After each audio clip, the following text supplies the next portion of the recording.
and ring the bell.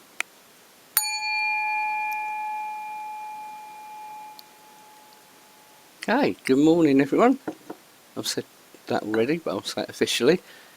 And yeah, be good to maybe have a bit of a check-in. I heard a little bit of chat there about the design exercise that I sent out to everybody at the end of last weekend. So yeah, maybe we'll have a little chat about that and see how people got on with that.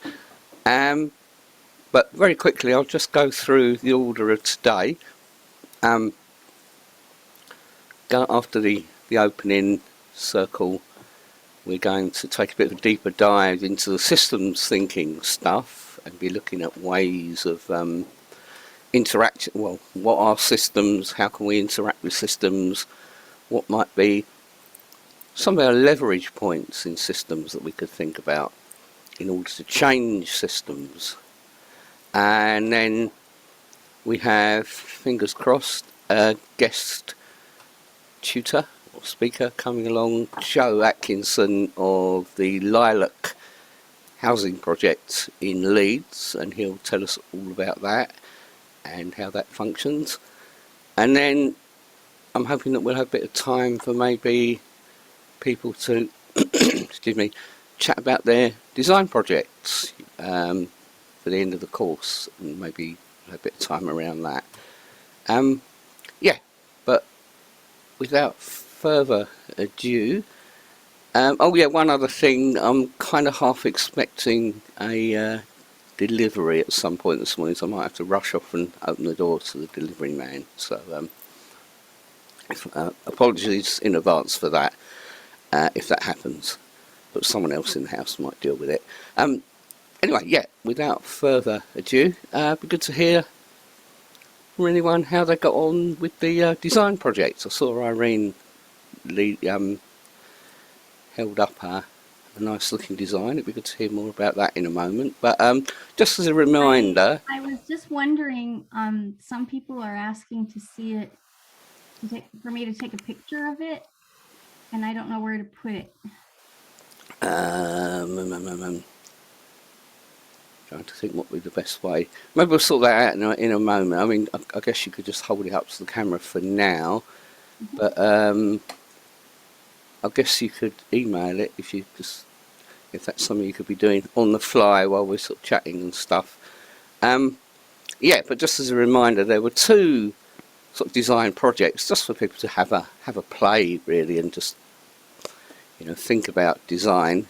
A couple of sort of hypothetical projects. One was a small private back garden of a rented property, and the other one was like a community space on some land in a more urban situation. So yeah, it'd be just good to hear how people got on with those and share a little bit of feedback. So or indeed if they had a go at it, and people might have just been too busy, but that's okay as well. So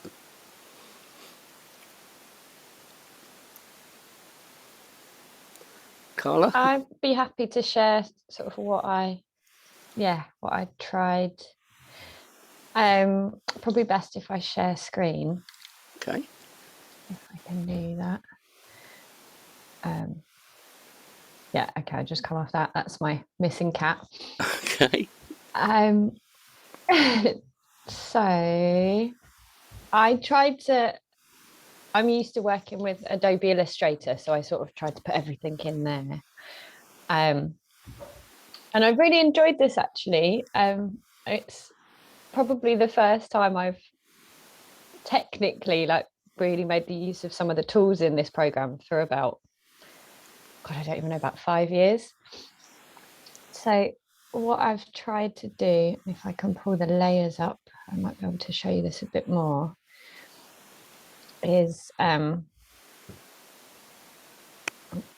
need that one, is to copy the drawing from the urban garden design, and I sort of tried to zone it. So as in if this is the back of the house, sort of like considering which are the most accessible areas. So this was the task that you set. I tried to pull out sort of key goals here, that they want herbs, salads, fruit and veg, wildlife friendly, easy care, and some privacy without feeling isolated. Sectors they need: space for the children, for the adults, and wildlife. Resources, so water from the roof and potentially the greenhouse, although I thought that's probably a bit difficult. Sunlight. I put the kids' energy there because it said about the parents working a lot and being quite tired, but the kids enjoying playing outside. So I was trying to think of how to potentially maximize on using some of that energy and getting them to be helpful with looking after the garden. And then limiting factors: time and energy of the parents and money. So some conclusions I drew from that were around having food growing space right outside the back door, whereas at the minute I think the veg patch is at the bottom of the garden, as well as barbecue space, so that everything they sort of want to do is right at that end, and potentially planting a bit more at the bottom of the garden to give them privacy. And that's a few more notes. Probably easiest is if I go to my sort of attempt at a design here. So I've tried, this is sort of a first attempt at trying these things out and figuring out how I might lay them out using this software rather than hand drawing. So that sort of shows where the sun would be. And then I've put sectors on there, so potentially like space for the adults to hang out, space for the kids to play and sit, and then wildlife areas. And then tried to introduce a design that would work for everybody. So sort of a water bar and planters for veg and salad and herbs all around the patio, so they can just pop out. And then a bit more sort of, I mean, there's a key here, but trying to show more of a forest garden for privacy and ease down the garden, with space in the middle for the kids still to play. And then just a little bit more sort of forest garden space here to potentially give a bit more privacy, because that bit felt quite open at the bottom. And again, having those elements potentially gives a bit more shelter for things to grow. Things like spinach and garlic, and things that you can plant in around these trees that might be quite fun for the kids to look after and isn't going to require their attention too much. So yeah, I mean, it's quite a simple drawing and a very basic explanation there. But it was nice to be able to do, when we talked about maps the first time, this idea of really having your base map and build it up. And I found Illustrator really, really helpful to do that, because you can add as many layers as you want. You can sort of, I don't know how easy it is for you to read there, but you can label them and lock them, so you can draw on top and then just hide anything you don't want to see afterwards. So if you were to take it right back to just those there, it shows you only what you would actually create, as opposed to the sectors and the sun and things like that. And then I did do another one for the community space garden, but which I'll just show you real quick, but I won't go into too much detail because I think I'll be talking for a bit too long otherwise. But that ended up being a bit different, and trying to think about making a bit of a community space and blocking off these roads a little bit. But yeah, it was really fun. It was really nice to try and bring everything together. So yeah, that was it. Great, thank you. That's really nice. Very. Yeah, that's Illustrator. Yeah. Adobe Illustrator. Great. Oh, that looks really good. Thank you. Okay. Anyone else got to share any thoughts? Nikki?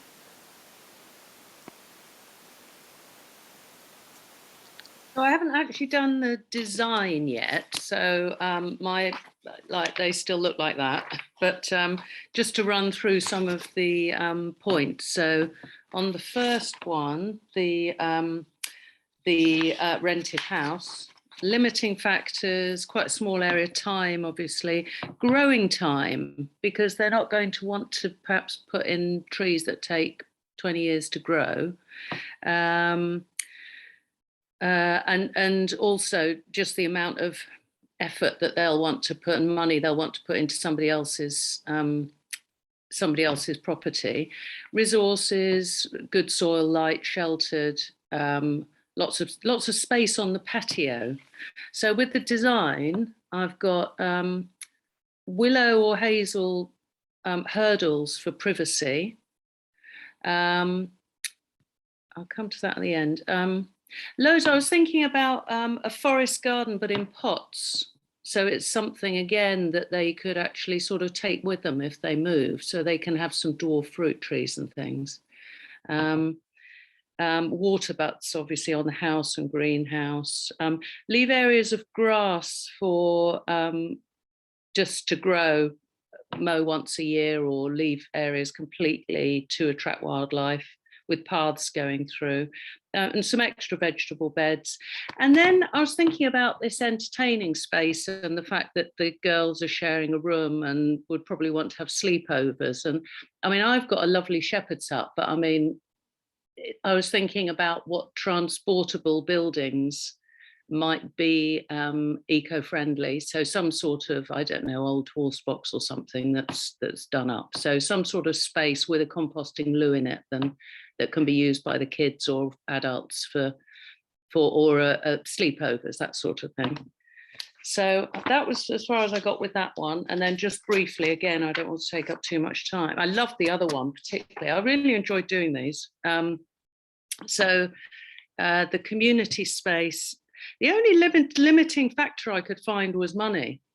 Because actually it just seemed to be absolutely right for, it's a blank canvas, and lots of unemployed people, lots of disillusionment, it just, and yet some enthusiastic people to get a project going. So it seemed like a blank canvas for learning, and so all the resources, time, cultural diversity to share food and ideas and culture, sheltered with good light, local creativity from the Arts Hub. So for example, it would need to have a fence around it to stop the antisocial behaviour and to keep the kids safe. So that could be all, made out of pallets, for example, and all made to look really beautifully painted and stuff with the arts space. Group of enthusiastic residents. An opportunity to engage disillusioned sort of youth and, tackle crime. And and again, it would be a brilliant kind of showcase for other similar situations around the country with the video makers. So it could all be filmed. So design ideas, free fencing, and negotiate rent on the empty shop for selling vegetables and upcycled products, and playground area, plant some large trees in order to start the process of getting a forest garden with paths going through it and benches and swings and things. An open space for socializing and learning, maybe a greenhouse, maybe a natural building of some sort, and a pond. So that's where I've got to, and I will enjoy putting it into the design. Great, thanks, Nikki.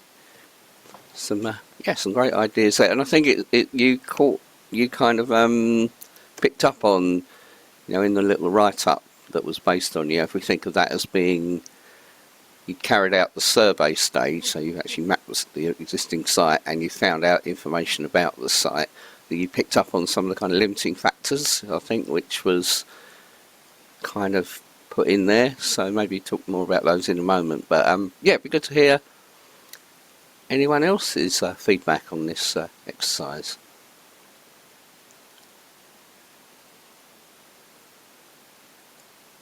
I can share my notes. Sure thing.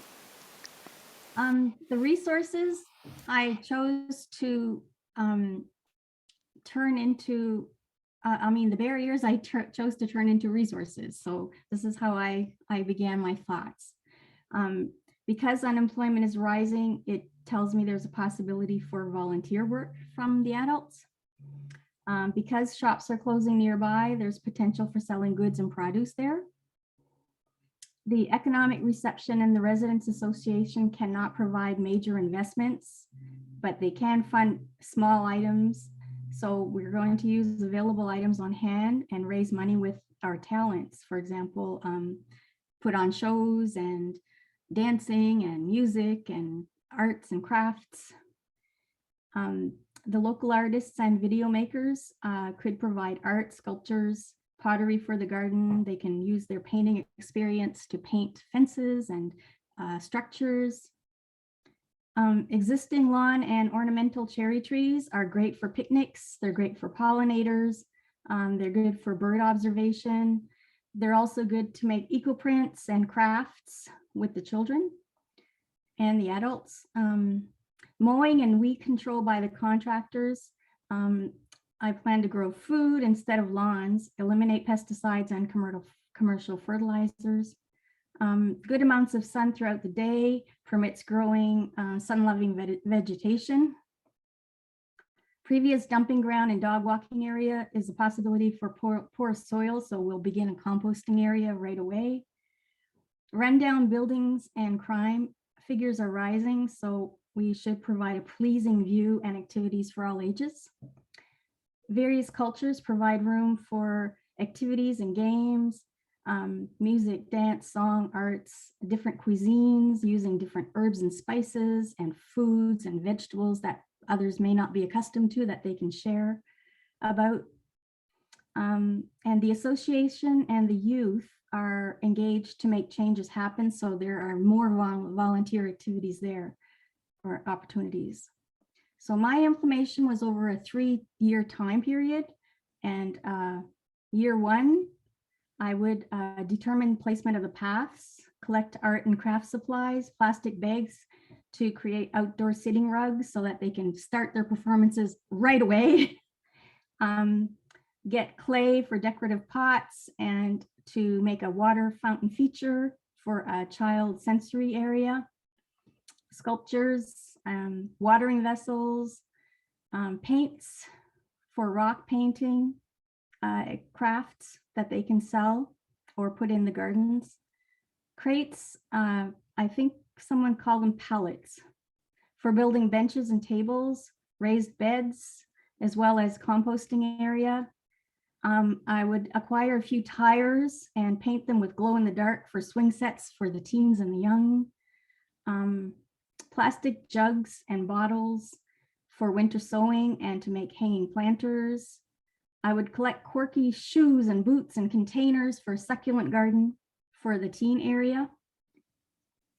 I would collect cardboard and food waste, etc. Once we have that in place, we can start collecting seeds from grocery store fruit and vegetables that are heirloom. We can get seeds from local libraries and trading groups. On Facebook, they have a lot of trading groups, by the way. Build tables to sell arts and crafts and baking goods to raise money. Hold outdoor performances, songs, dancing, music, theater to raise money. I would build a few picnic tables, a few benches, 3-bin composting area, a water sand table, a giant white screen for outdoor movies because of the video makers. And I would make tables using tires and cover them in material or rope with lawn chairs out of the pallets for that viewing area. I would purchase a few gardening tools and supplies, fabricate the woven rugs using plastic bags to sit on. Begin like they would be individual ones. I used to do this in class, so each child had one and I could wipe them. Begin planting using no-dig or lasagna garden methods. Plant asparagus and perennials, but also a lot of annuals. Plant berry bushes along the fence. Flowers for cutting that we can sell and make crafts with, pressed flowers for cards and etc. I would put some bushes under the cherry trees to begin. I would hold festivals and contests. I would have a pumpkin festival, scarecrow building, etc., just to get people there. I would begin planting succulents in containers and shoes and boots for the teen under the screen. And I would prepare one of the areas for a mandala garden. I would only put in one mandala garden in the first year. And I would use the lasagna garden style recipe. I would, over the winter, sow seeds for winter sowing and in the spring as well. And I would add one multi-generational lawn activity such as bowling or washers or horseshoe for the community. And in our community, we use spools, you know, the big wooden spools for wires, and we paint on them. We paint checkerboards, card games, different chess games, things like that, that they could use and sit around. Year 2 is also just as long. I won't go into it. By year 3, I'm building washrooms and a kitchen, outdoor kitchen, plants, trees for coppicing, adding more tables and raised beds and benches, more pollinator plants, fruit bushes, another mandala garden. So each year I would add a mandala garden because you don't want to, you have limited resources. I would add more trees, and I would also, the second year, provide a sensory garden for the children with a water feature that the sculpture that the artist made would go there on the wall. Continue adding multi-generational lawn games and activities each year, and then begin hosting events on stage. And future additions could include a mini splash pad, vertical plantings, vines in the guilds, and cutting flowers. And that's my design. And I do it to show you. This is the stage here in the middle. 3 mandala gardens. The orange are tables, picnic tables, and then there's a sitting area for the teens over here with a pergola, and then the viewing can also be held there.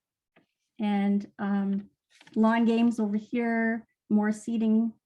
The children's sensory garden is down here, right here, with the corner water feature. And that's my garden. Great, thank you. That's very thorough. You really went into that, didn't you? Like, yeah, sort of kind of got let rip with the ideas and stuff. That's great, thank you, Irene. And that's a lovely drawing too. Thank you. Piece of artwork there. Okay, anybody else like to give feedback on their ideas? Is that Dagmar? You nodding? Right. I'm not sure. I haven't actually done a design because I've sort of answered the questions, but I have had ideas. But are we going to share again? Because I might feel more prepared next time. Possibly. No. It'd be good to hear people's works in progress as well. You know that. I mean, it was. I think you're right. It was the emphasis really was on those sort of questions. Yeah. So, yeah, it was sort of throwing out some things to think about, really. So it'd be good to hear how you found it. You know.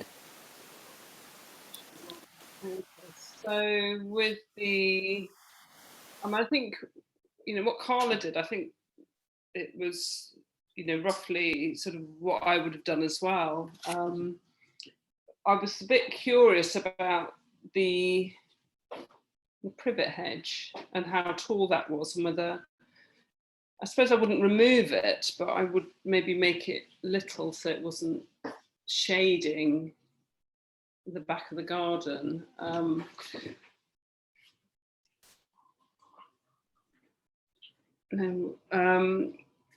What have I done right? So I think I've just sort of answered the question. What kind of sectors can you? One thing. The other thing, the compost bin seemed to be in the sunniest spot. So I was thinking whether that needed to be moved. Limiting factors, there was no water catchment in the garden, which I think other people also noticed. And the lawn was sort of, at the moment, it's quite large, high maintenance, the garden with all the flower beds and things, so that needed to be changed. I was thinking of utilising the greenhouse a bit more and actually turning it into like a sitting, an all-year-round sitting area for the teenagers. You know, they could, if they just needed to get out of the house, they could have some tables and chairs in there. And they could use that as a kind of little space away from everyone else if they needed that.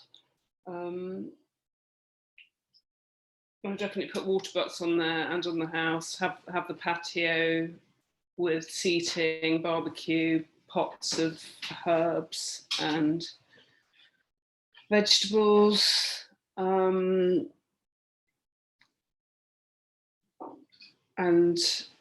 yeah, equally put the vegetables around the garden rather than in a patch on their own. And maybe have fast growing climbers on the fences so that they would benefit from them while they were still in the house. I'm not sure which ones there. Got me some water butts, compost.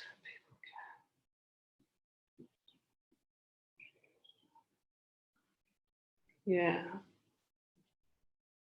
Just make. So I'm not very prepared for this, am I? So that was that one really. I'm going to do a design. For the urban one,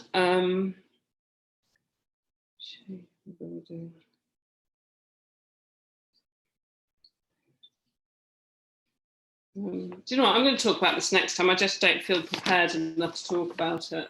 No, that's fine, Dagmar. Thank you. I've written stuff down, but I haven't. I need to get it a bit more organised, I think.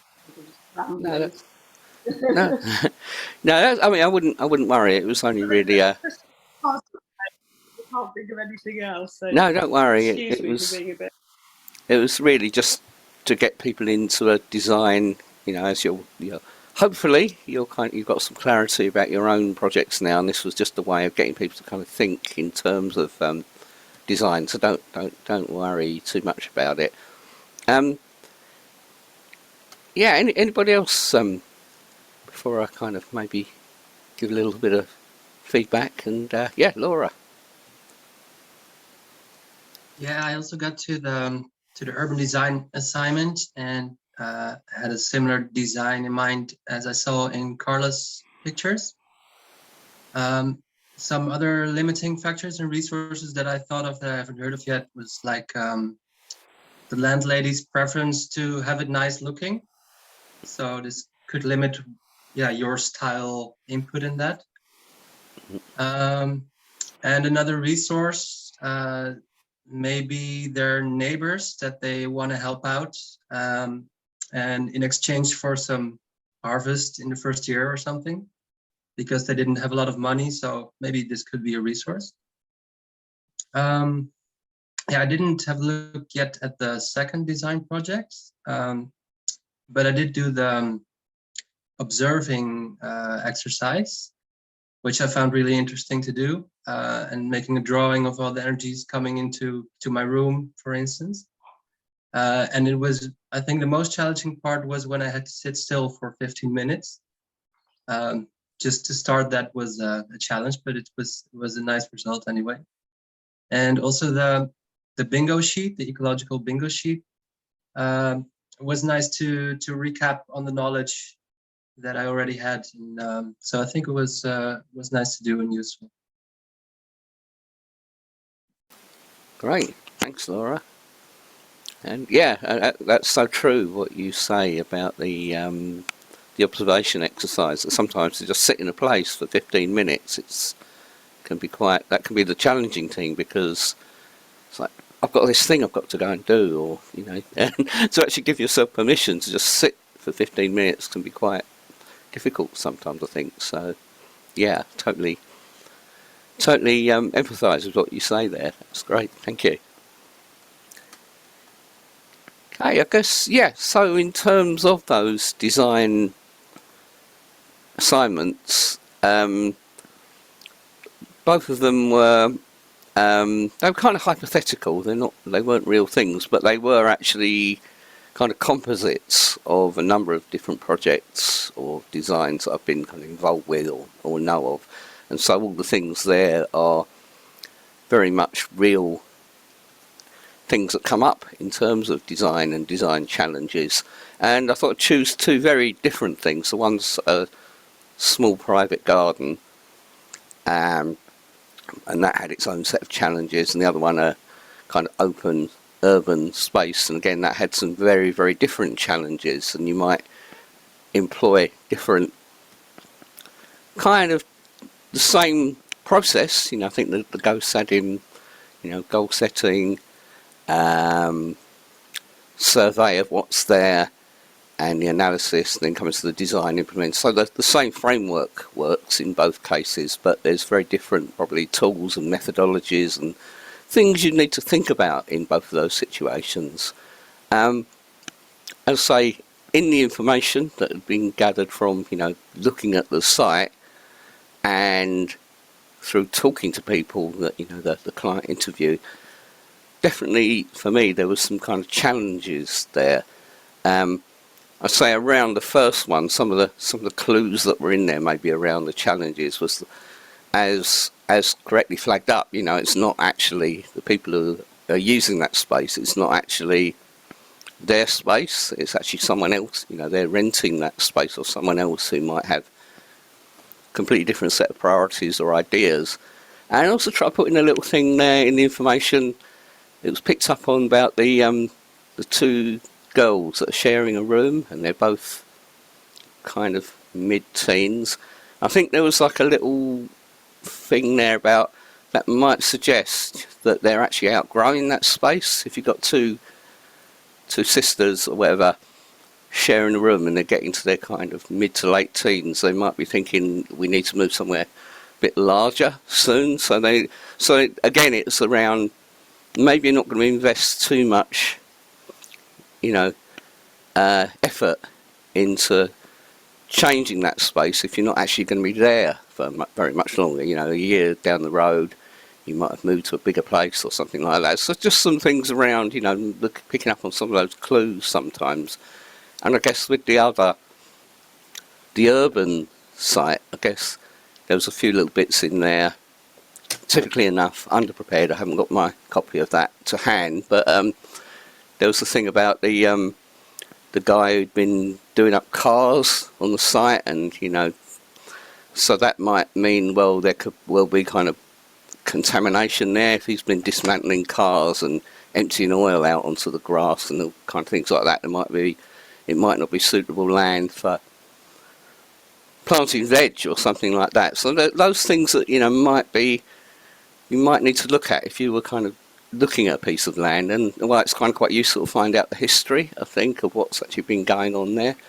And I think urban design, it does throw up a whole, in that sort of site. That is kind of the area I've been kind of quite used to working in, because sometimes you can have kind of multiple, there can be kind of contested space in a way as well. We may have our vision of this could be developed as this, wonderful forest garden and all the rest of it, but actually there's other people that might have very, you've got dog walkers and potentially antisocial youths, like that maybe it's their space as well. They kind of like to meet there and, do their whatever it is youths get up to when they're kind of not not in the eye of authority, as it were. So there might be all those kind of questions to think about. So I think both of them were quite challenging projects in their own way, and I think it's just interesting to hear how people approach that and people's ideas around it. But I say the whole point of the exercise was really just to get people thinking about some of these design challenges and rethinking how these spaces could look in terms of constraints that might potentially be around those sites. But yeah, it sounds like I did hear, some people maybe didn't get a chance to think about these projects. That's fine, because we've all got busy lives at the moment and there's a lot going on at the moment, but that's fine. It's good to hear, people did at least approach it and think about it. So thank you very much, and I hope it will be useful when you're kind of moving into your real life projects that we'll be maybe talking about a little bit later today. Okay, any other kind of questions or feedback around the exercise before we move on to the next session?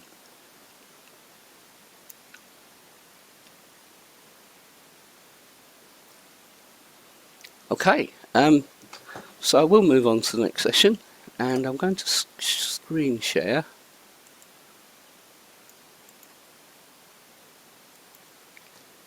Hopefully everybody can see that.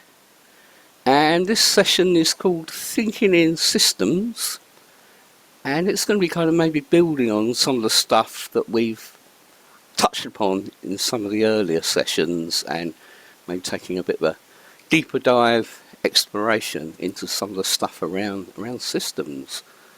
So, okay, people may remember these two diagrams from earlier in the course. Do you remember we did the session on the contrasting the different kind of the industrial commercially produced tea bags with the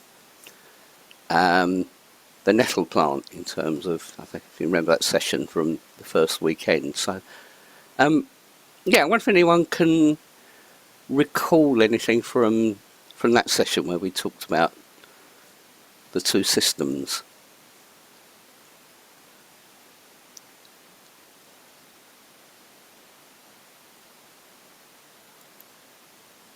Nikki? Hi, Graham. Oh, sorry. Sorry, go ahead, Nikki. Oh, sorry, I can't. Oh, no, I can just only very see Nikki briefly. at the moment, so it's all right. Yeah, go for it. Sorry, no, just very briefly, just how shocking almost when you get into looking at what the processes that the industrialized food and things goes through to get here, the energy and everything else damage to the planet. And the permaculture cup of tea was all good and very simple. So just very briefly. Over to you, Marsha. Thanks. Yeah. I think I remember when we did it, there were I think there were 3 cups of tea. There was just like your plain one, and then there might have been like a fair trade or an organic one or something. And then there was the permaculture one. And what I remember is that the one in between, the fair trade and the organic one, even that one had lots of energy and lots of implications. And I've been, I've been starting to save tea bags and use them more than once now and tell people all about this because it has such an impact. Yeah.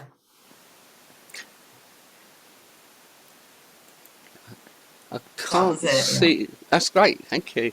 I can't actually see many of you, so if you've got your hand up, just speak out, because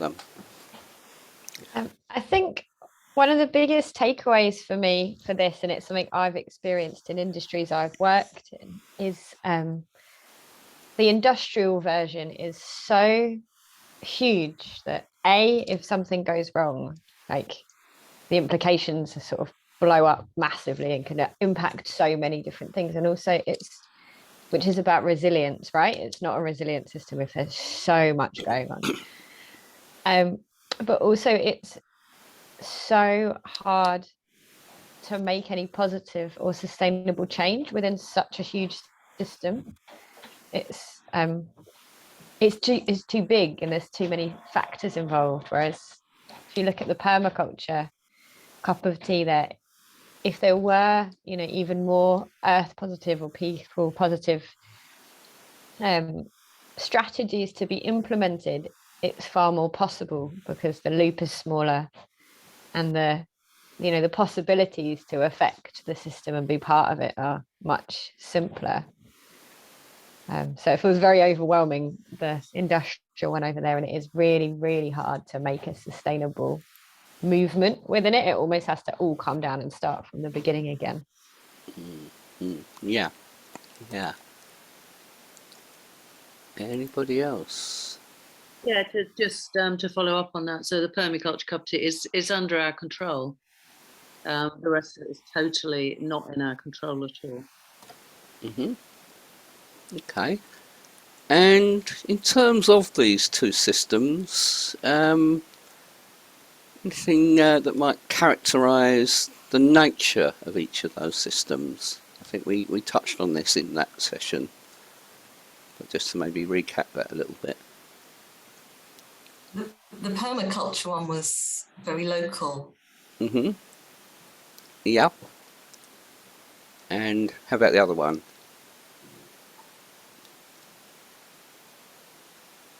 Well, it wasn't local at all. It was like kind of global. Yeah, definitely. And I think we also talked about how the slightly hypothetical, slightly idealised permaculture cup of tea is very much depicting what we call a closed loop system, where everything's kind of cycling around. So an output from one part of that system becomes an input elsewhere within the system. So I guess that, in that sense, it's kind of closed loop. Whereas the other one, industrial cup of tea, or pretty much industrial anything you can think of, really, probably. Building materials, timber, your mobile phone, the laptop you've got in front of you or whatever, is very much part of this linear or open-ended system, or a whole load of bunch of stuff. As Marsha said, it's kind of global stuff, just coming from all over the planet into these very industrial systems to produce this thing, your box of tea bags, your mobile phone, whatever it is, and then there's all this stuff goes out again in terms of outputs. So I guess thinking, although actually, if we think about it, the industrial cup of tea is also a closed loop system, but it's on a much huger scale. It's like, as you say, it's on a kind of global scale. So that's two types of systems, I guess, in a way, an open-ended or linear versus a closed loop or local system. So linear or open versus closed loop, and a cycling system. And can anyone think of any other examples of systems? We talked about the system that behind making a cup of tea, but any other systems that people can think of?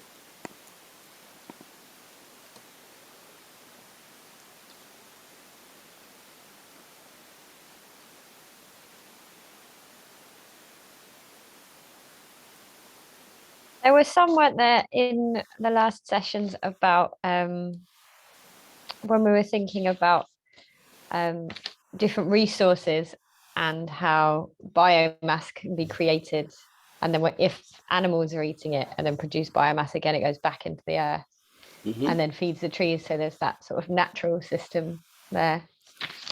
Yeah, so that kind of ecosystem, or a biological system like that. Yeah, so, an ecosystem. Yeah. Any other systems?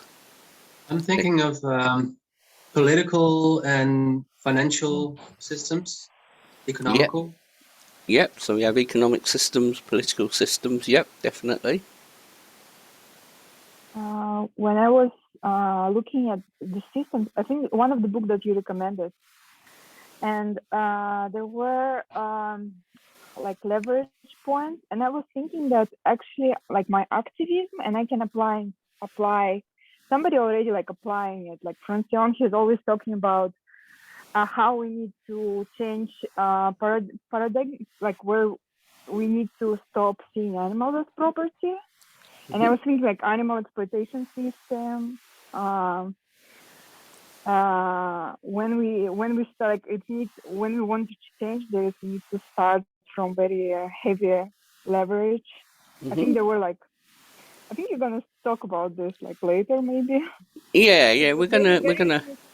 anything is a system, and if we start like this exercise was very like mind opening for me, because I started thinking about everything, like what where it's coming from, what it's doing, what I'm doing, who I'm, like where my money goes, and it's just amazing. Yeah. Yeah, so yeah, thanks, Natalia. Okay, yeah, I think that you touched on a few systems there. I think you named a few. There was the kind of the animal industry, the system of animal farming, I guess we can think of that as a system. Yeah, definitely. There's a couple of others you touched on there. And maybe we'll have a few more examples of systems, and then I'll move on a little bit. The weather systems. The weather system, yep. Again, on a very global and local scale, but yep. And also just a living being, a body. For sure, yeah. We are systems. The human body is a system. Yeah, definitely. Legal systems. Legal systems, yep. Our educational system. The educational system, yep. I think about music as a system. Yeah. So the system of notes and notation, and yep, so music as a system, different scales, different things around, writing music and stuff like that. Yeah, definitely. Computers. Computer system, yeah, there's probably a system sitting right in front of you. Yeah.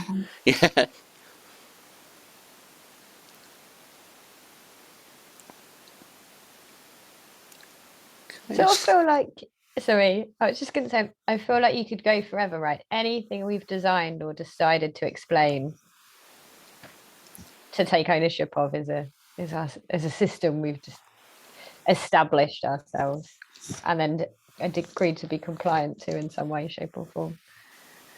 Yeah, and I think very much that we live very much in a systems world. Everything around us is a system of one form or another.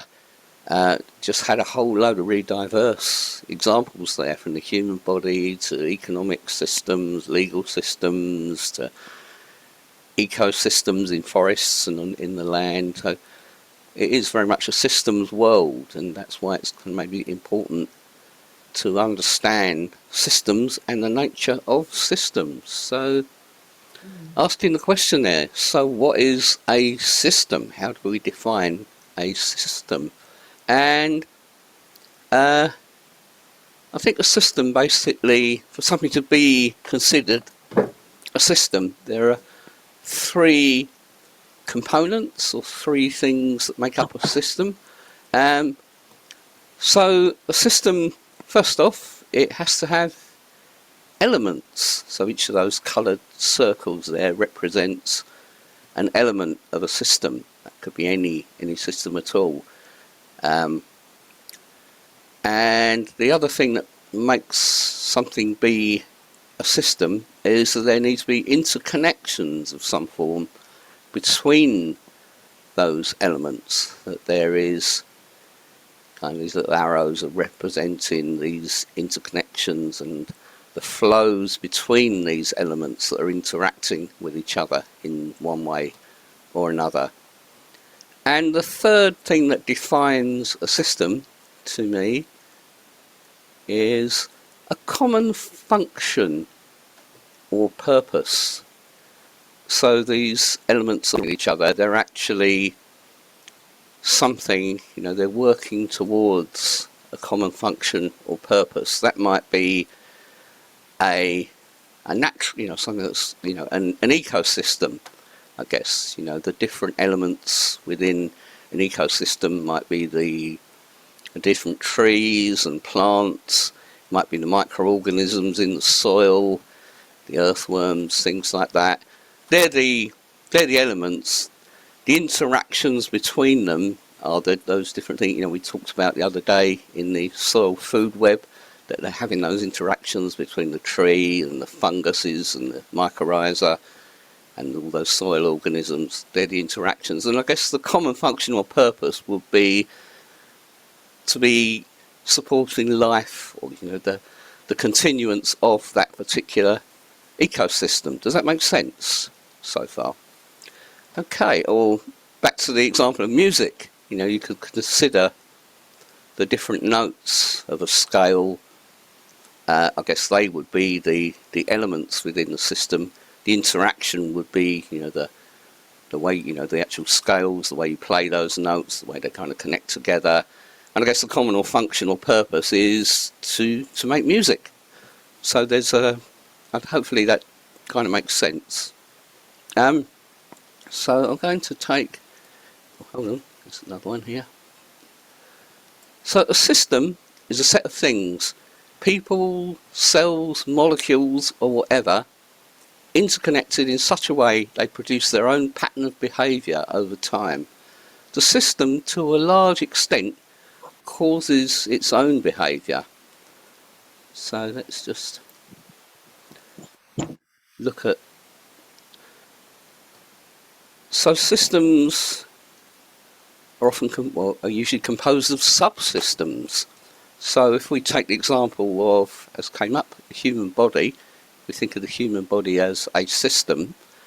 It's actually composed of a whole bunch of subsystems. So we have the circulatory system. There's the heart, and there's the blood circulating around the body. You've got the digestive system.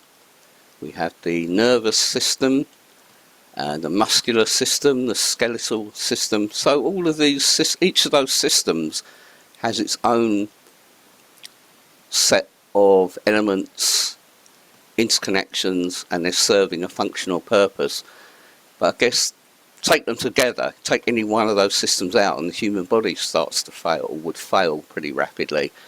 So this system that is the human body is actually composed of all these other systems that have got their own subsystems within that. So systems are composed of subsystems, and each of those subsystems is composed of further subsystems. So in this case we have all of those, whether it's the muscular system, the nervous system, the digestive system, each of those are composed of cells and different types of cells. So systems are composed of subsystems which have nested, and we can go further back and further back, you know, that what makes up the cell, and each of those things will have its own subsystems. But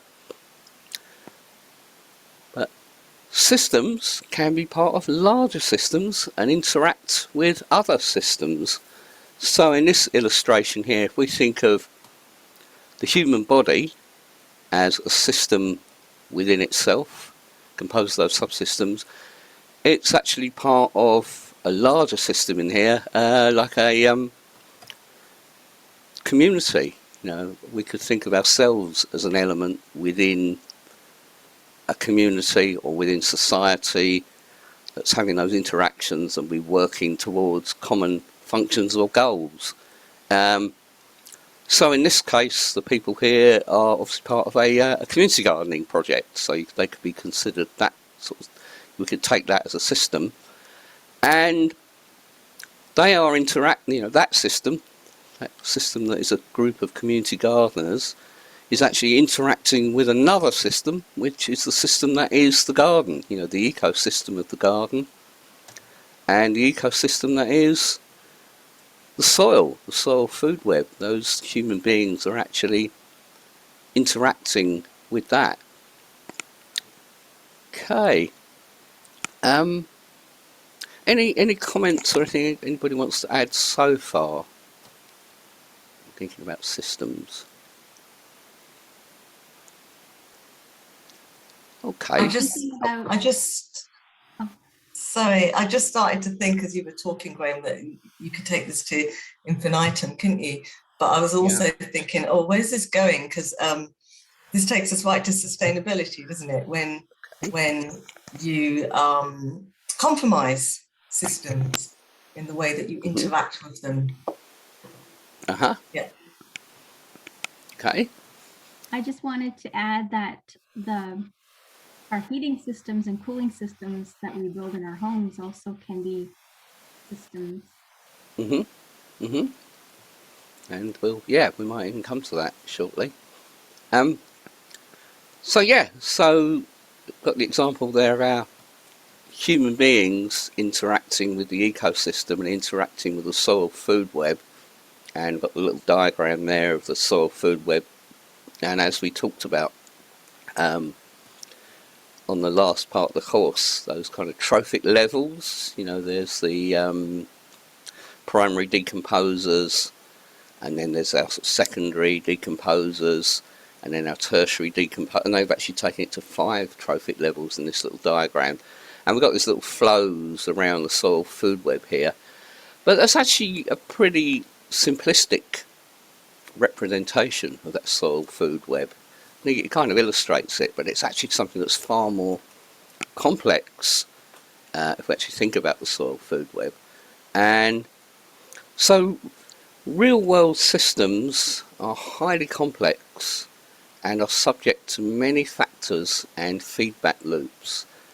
And this diagram here, I think it's cropped up earlier on the course elsewhere, but I like it as an example that I'm getting a message, my internet connection is unstable, so I hope everybody can hear me okay. Am I still, stick your thumb up? Yeah, it's been fine. Yeah, okay. And what I'll do in the break, I'll go and grab my cable and stick that in. But yeah, so I guess this is a representation of some of the elements of a healthy, an eating culture, a culture around eating and food. And we have in the little key here, we have unhealthy eating cultures and healthy eating cultures, individual and community wealth, social stability and support. And so we can actually see these really quite complex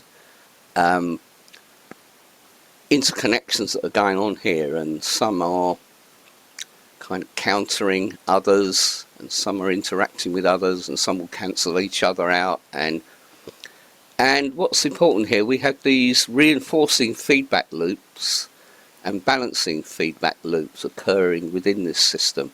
So all these things that might be at play when we're thinking about how do we encourage a healthy eating culture, that there are actually a lot of things within this system. There's a lot of elements, there's a lot of interactions, and maybe they don't all have quite the same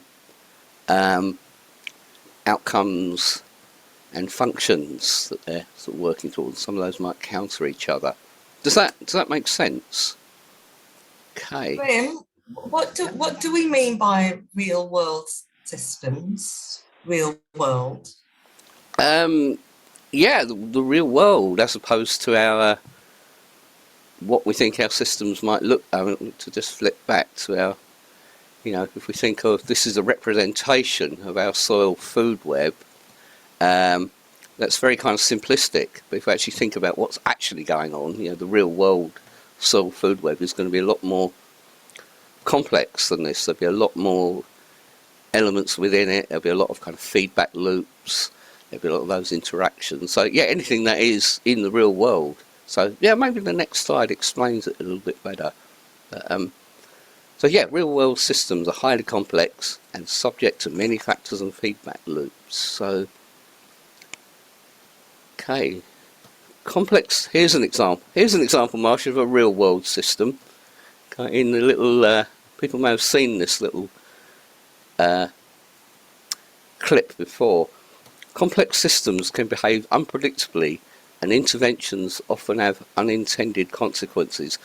And I love this little, because it's 5 seconds, it's repeating of it, it's 5 seconds long, and we just see a system in action, or a system kind of breaking down in action, and actually trying to figure out what actually happens first to make this go. What was the thing? What was the intervention that made it all kind of go amiss? I don't know if you can actually see. We start off with the kid sort of patting the dog. The other kid's bringing out a bowl of water, presumably for the dog. And this guy gets up, the seat collapses, he falls in front of this guy, who then spills the water over this kid. The dog's out there, dog's long gone. And then he just, and the more you watch it, the more you see in it, it's, and then he kind of hits this guy with the water thing, and his trousers fall down. It's just hilarious, you know. But actually, in terms of a complex system behaving unpredictably, where interventions have unintended consequences, it's all there, I think. Just let it roll a couple more times.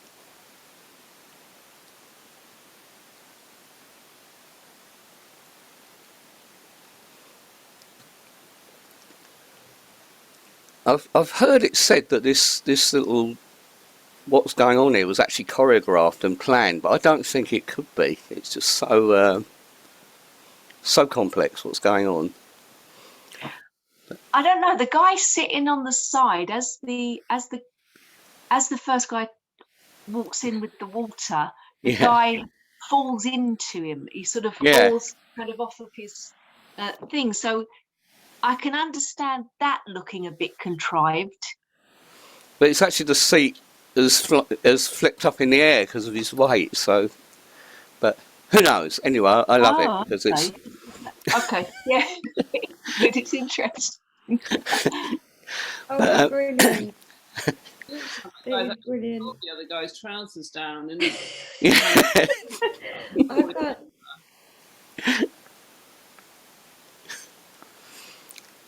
yeah, I could watch it all day, but I better move on. I love the way the dog is just like, I'm out of here. Yeah. Anyway, so yeah, moving on. So in terms of, to answer again that question about real life systems, I like this idea that we can think of systems in terms of clocks or clouds, being two types of systems. And clocks are very much predictable, linear systems that we can predict how they're going to behave.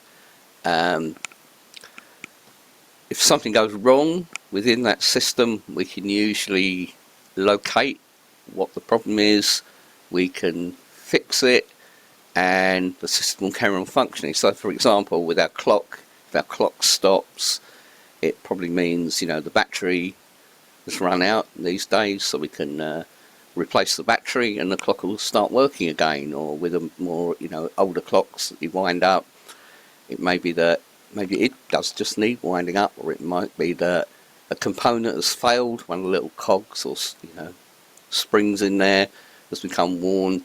We can put the new cog in, new little spring or whatever it is, and the system, of a clock will return to functioning. Or a car, something's gone wrong with our car, maybe the spark plugs have gone, we can replace the spark plugs and it'll continue functioning.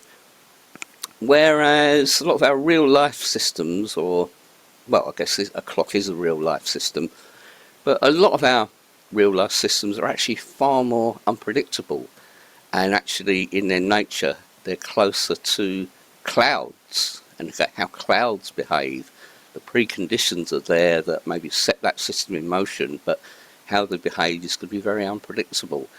And a cloud, like we can see, if you look out your window, you can probably see a cloud in the sky, you can kind of see its shape. But if you went up to, if you were to approach that, the closer you got, the more it become more amorphous it would become, and it would kind of, if you try to grab hold of it, it will just blow away, or it'll just fall apart in your hand.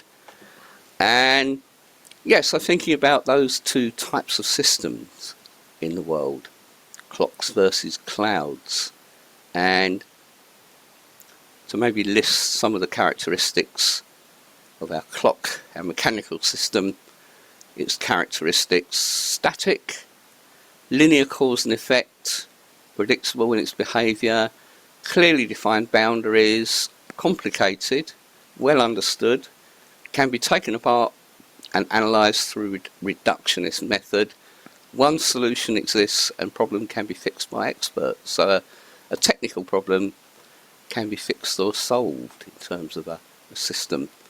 Whereas a dynamic system, which would be maybe the soil food web, or that healthy eating cultures diagram just looked at a couple of minutes ago, or the kid sitting on the bench with the dog and the bowl of water.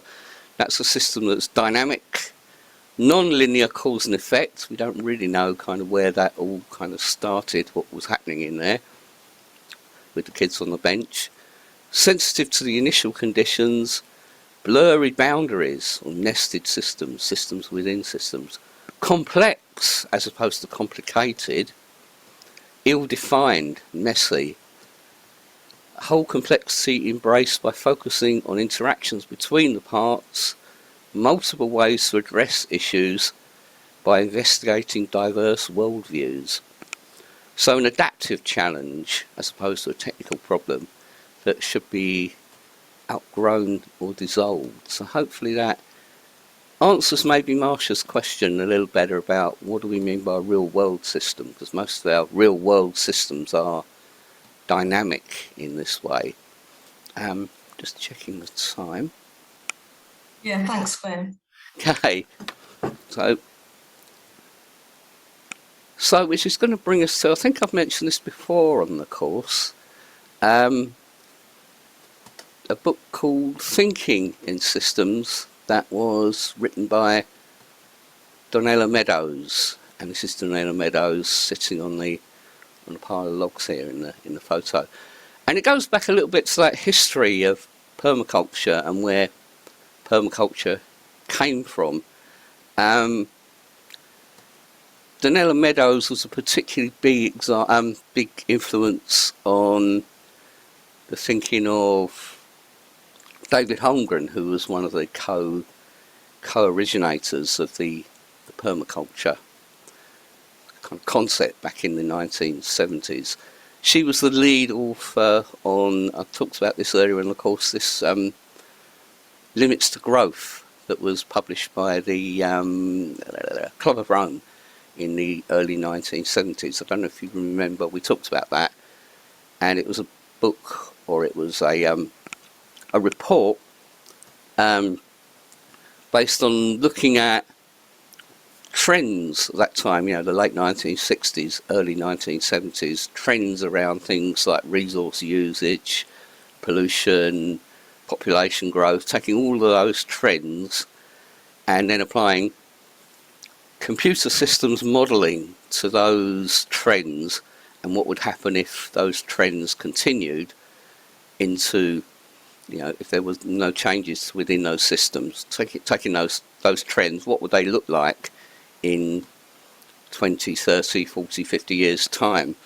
And very much a lot of the things in Limits to Growth, this has been in the news fairly recently, I think I talked about this earlier on the course, that a lot of the predictions of Limits to Growth are actually playing out now in terms of things like climate change and resource depletion and things like that. So yes, so she was the lead author on that, and very much about modelling systems, putting the elements in there, seeing how they interact and seeing how that unfolds over time through computer modelling. So this, to me, is one of the most important permaculture, you know, if you're interested in permaculture and permaculture design and systems thinking, this is very much a book I'd really recommend, you know, probably one of the key books to check out. Unlike some of the permaculture books that get recommended on these courses that have lovely photographs of sort of garden, you know, beautiful gardens and diagrams and that, there's not many kind of sexy pictures in this book. And the pictures that are there tend to look like this. She uses lots and lots of these sort of diagrams of systems, and she very much uses the metaphor of plumbing. You know, plumbing. So throughout this book, you'll see these little diagrams, all these little taps and pipes and things going everywhere. This is probably one of the simpler ones, sort of demonstrating. Well, in this case, it's just room temperature and some of the things around a room temperature. Heat from the furnace is going into the room, heat, losing heat outside. The thermostat setting is going to have, you know, implications on that. So she's very much this idea of, you know, using taps and plumbing as a metaphor for understanding systems and how they work. And where and how we turn the taps or apply leverage within a system will affect the behaviour and outcomes of that system. I think a way of getting your head around that is think of, you know, an experience I'm sure we've all had where you get in the shower and you turn the tap and the water comes out really, really cold. And so you very quickly, you adjust that system, you turn the tap the other way so the hot water will start coming out, and then the water's too hot. And then you have quickly turn the tap the other way, and there's always that delay of a few seconds. And then, you know, 1 second it's too cold, then suddenly it's too hot, and then it's too cold. And eventually you're kind of adjusting that tap until you get to the optimum temperature where it's, you know, comfortable to take your shower. And I like that as a way of thinking about how we intervene with the system and how we actually alter those taps and turn those taps. And yeah, does that make sense? So yeah, she talks about this idea of leverage points within systems and different taps or faucets that we can turn within the system, and thinking of those as leverage points. And I'm doing full time. Okay, so I'm going to get into looking at some of those leverage points, but I'm just wondering it might be good to just have a little 5-minute break before moving on to the next bit, because there's a fair bit to get through, and it might be nice to break this up a little bit. Is that okay? So if we take a little 5-minute break, and then I'll carry on talking about leverage points and systems. Right, see you in 5.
Okay, welcome back.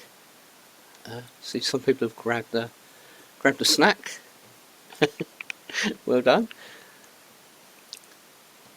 Okay, yeah, I managed to find a cable to plug in, which hopefully will improve my internet connection. But again, as I've done a couple of times, anyone fancy being a co-host? Just so there's a, yeah, Carla, I'll make you a co-host just in case the system goes down just at my end.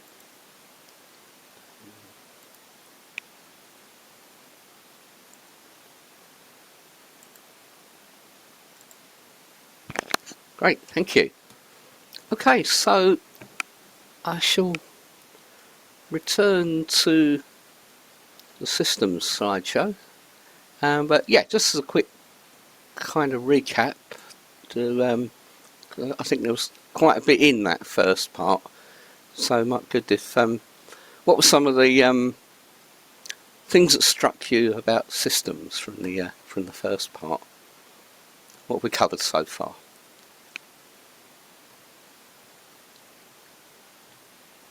We talked about that there's like three things, that they've got elements and that they're interconnected, kind of work together. Yeah, so it was kind of a common functional purpose in a way. Yeah. Anything else? This idea that systems can be part of larger systems and can interact. So you can sort of keep going on how one system's working within another, with another. Yeah, very much so, yeah.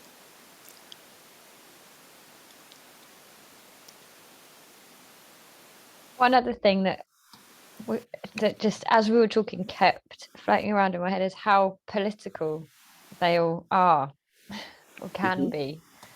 Systems, natural or created by us. And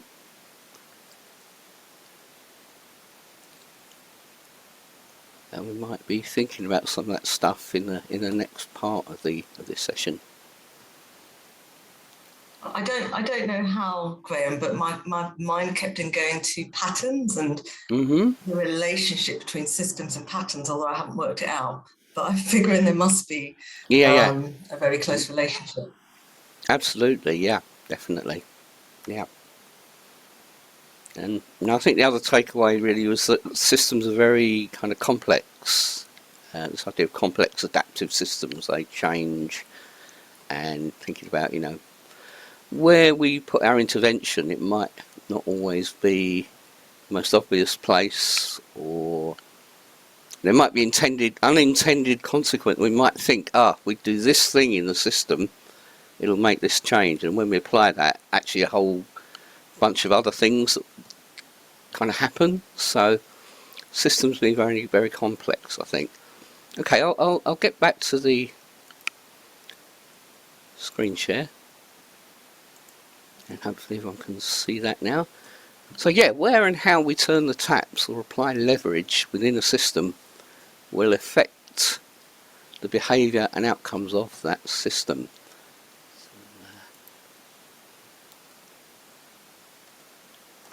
Where's the slide not moving? That's it. Okay, so in the book I mentioned there, Donella Meadows is thinking in systems, and she talks about leverage points in systems. And a way to think about that is literally, in this little diagram I've drawn here, is as a lever. So here is the rock representing systemic change. We want to make systemic change. And so here's our lever, and we've got the fulcrum here, and thinking about, if this is the lever, where we apply pressure to this lever is going to have different effects in terms of making systemic change. So at the 10th, point number 10, if we apply our pressure here, our leverage here, not much is going to happen in terms of systemic change. Whereas the further up the lever we move, the more we're going to be able to move this rock about a bit, and then hopefully at the top end here, if we're applying pressure at here, that's going to have some real effects on where this rock is going to move in terms of systemic change. So she lists 10 leverage points. Well, actually, there's a couple more of that, but we'll look at 10 for this activity. And from least effective to most effective. And we'll look at those each in turn. So at number 10, we have adjusting the numbers. Basically, in her words, putting different hands on the taps or the faucets. These are actually quotes from her book. She's American, so she used the word faucet rather than taps. Putting different hands on the faucets may change the rate at which they turn, but if they're the same old faucets plumbed into the same old system and turned according to the same information and rules and goals, the system isn't going to change much. So she talks about things like, I suppose an example might be if you from maybe that example of I gave everyone for the design activity, that piece of land in that urban environment, and I think I said there, there's kind of quite high crime levels around that area. So quite often on those, kind of urban social housing, there can be kind of quite high crime levels. And a response in terms of adjusting the numbers, maybe, well, we'll install more CCTV cameras, and then we can kind of watch the streets, and, there's not enough CCTV cameras, and stick a few more of those in, that will help to control crime figures, perhaps, or that will bring crime figures down. So yeah, it might make a difference, but or maybe spend a bit more money on increasing the number of police on the estate or something like that, and it might make a difference, but it's not getting to the fundamental causes of why those dysfunctions are there. So yeah, so adjusting the numbers is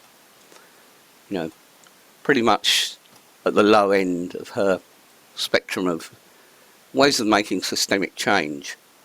Her next one is physical stocks and flows. She gives an example here in the book. When the Hungarian road system was laid out, so all traffic from one side of the nation to the other had to pass through central Budapest. That determined a lot about air pollution and commuting delays that are not easily fixed by pollution control devices, traffic lights or speed limits. So she sort of talks there really about how physical structure is crucial in a design, but the leverage point here is in proper design in the first place. After the structure is built, the leverage is understanding its limits and the bottlenecks and reframing fluctuations or expansions that strain capacity. So basically what she's saying is, in the example of this Hungarian road system, that it wasn't well designed in the first place. So it was designed so all the traffic would flow through the centre of the city, and that caused congestion and pollution and this, that and the other. Redesigning the whole traffic system would be actually a very effective way, if you built a ring road or something like that around the city centre. But actually she rates it as very low, still down the bottom end of systemic change, because it's very, very, once you've built that road system, to actually change the whole road system, redesign it and all the infrastructure needed to build a ring road and knock down loads of houses or whatever, is kind of really, really high energy, high input. So she's arguing, get the design right in the first place is a strong leverage point, but actually when you have to kind of redesign it and rebuild it, it's quite low in her estimation. Does that make sense to people?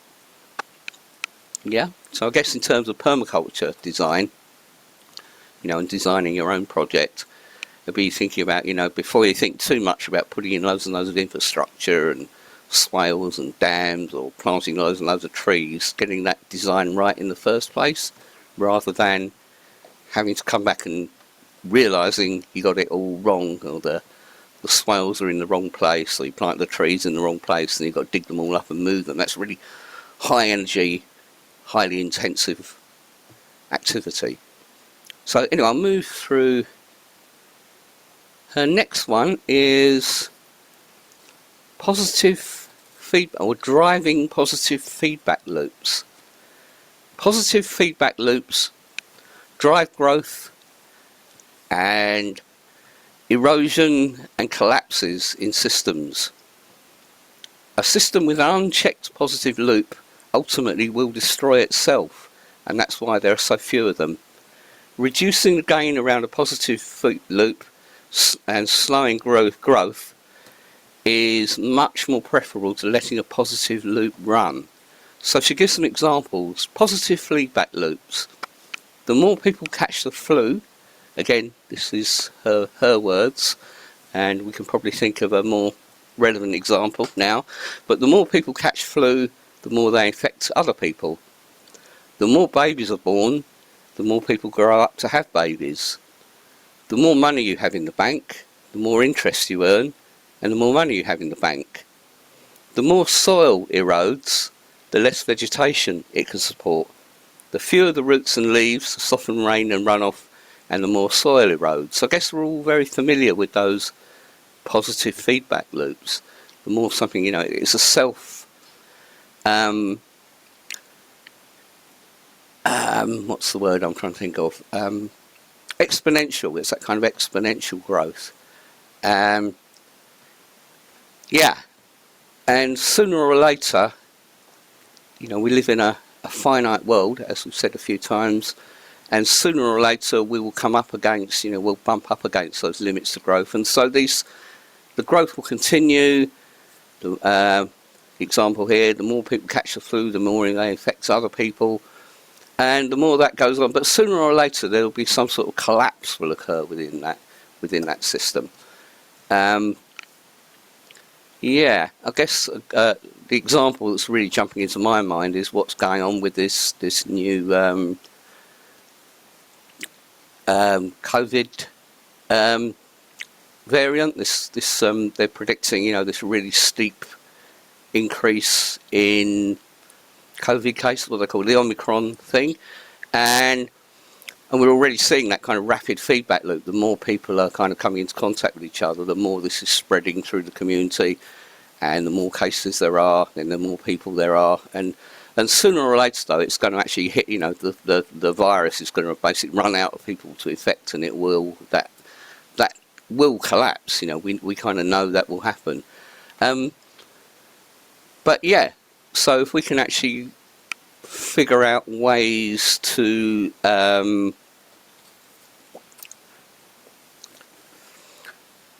what do we call it, to reduce and slow down those feedback loops, that might be better than just letting that system run out of control.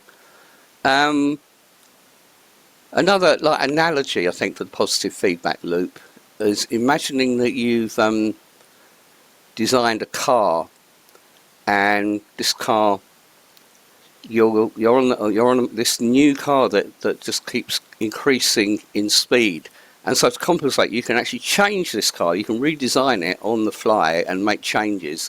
So imagine you're driving this car along the motorway and it's getting faster and faster and faster. But you can design, as you're going along, more and more efficient steering systems. So you can steer more efficiently and avoid other traffic and keep going and keep accelerating. But sooner or later, that car is going to accelerate too much, or it's going to hit something else, it's going to hit another car, it's going to hit a wall or something, and you'll have catastrophic collapse of that system. And rather than figuring out ways of making the steering more and more effective as you're going along, maybe it would have made more sense of actually designing some brakes so you could actually slow the car down, So I think that's what we're talking about with the positive feedback loops. You know, if we can find ways of actually slowing and applying the brakes within those systems. And that kind of moves us on to negative feedback loops, which is those systems that actually have something that will come into play automatically to slow the system down. I guess the obvious example would be the heating system in your home, you know, and having a thermostat so that the water heats up, it gets to the optimum temperature, the thermostat kicks in, and that switches off the heating element. And so there's that kind of automatic system. Does that make sense? So a complex system normally has numerous negative feedback loops it can bring into play, so it can self-correct under different conditions and impacts. Some of those loops may be inactive much of the time. For example, the emergency cooling system in a nuclear power plant, or the ability to sweat or shiver to maintain your body temperature. One of the big mistakes we make is to strip away these emergency response mechanisms because they aren't often used and they appear to be costly. In the short term, we see no effect from doing this.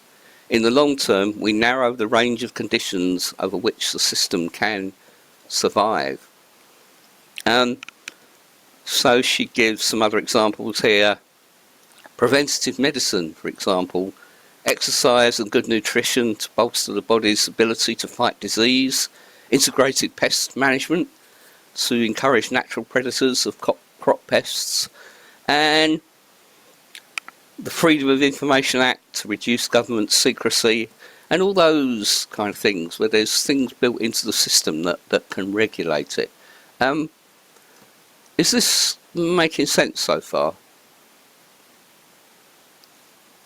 I can see some people, I can't see everyone, I'll see some, but stop me if there's any kind of questions or anything's not clear, or you want to comment on anything. Okay, so I'll move up and we'll see what other leverage points we have here. So next on her scale is information flows and access to information.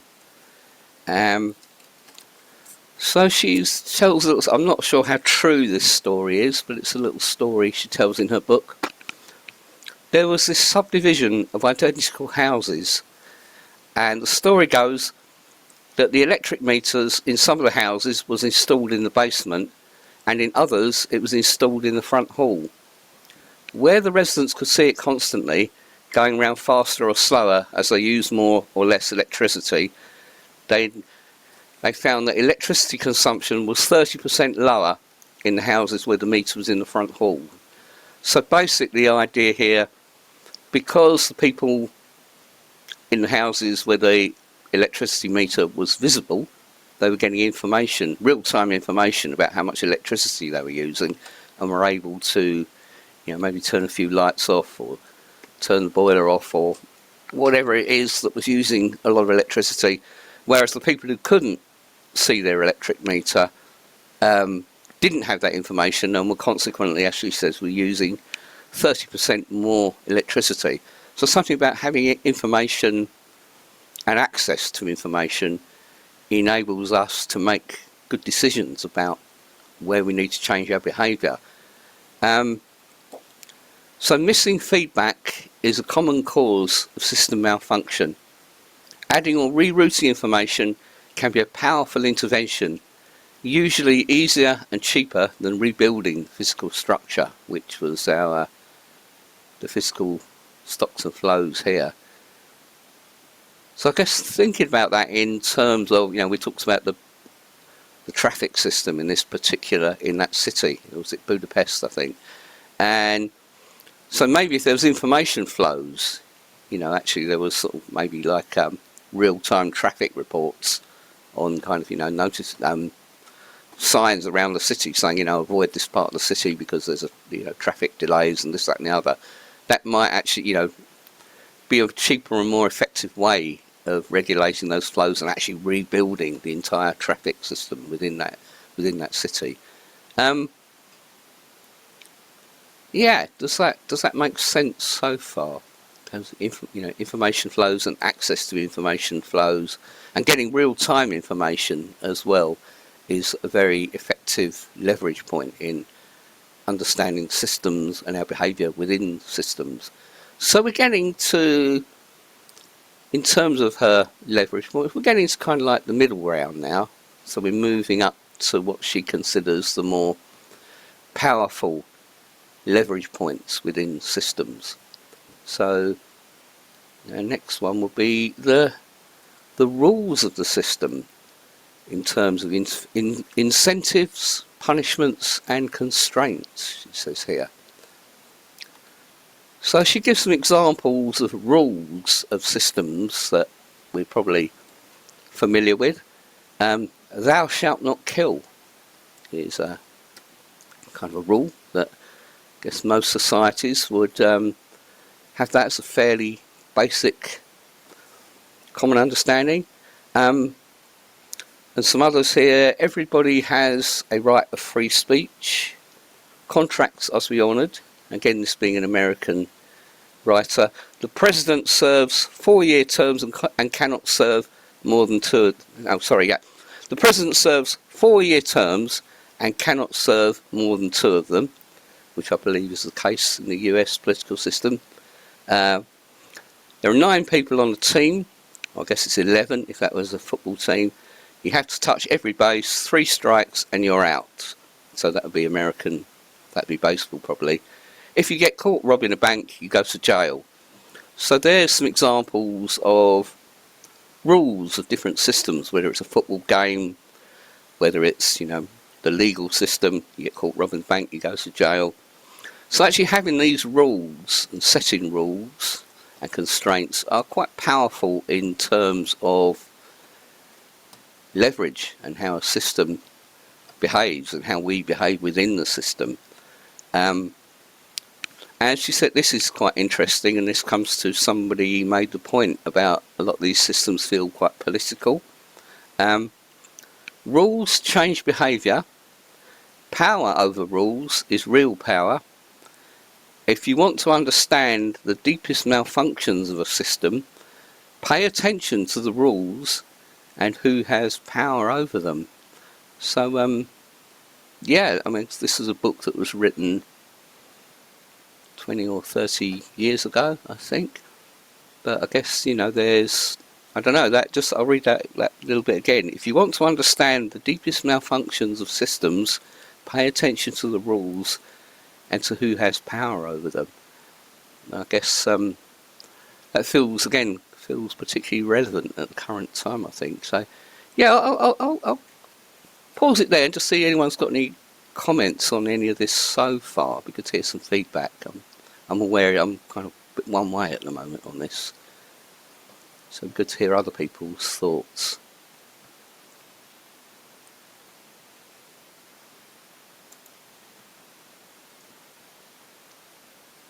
This is really interesting.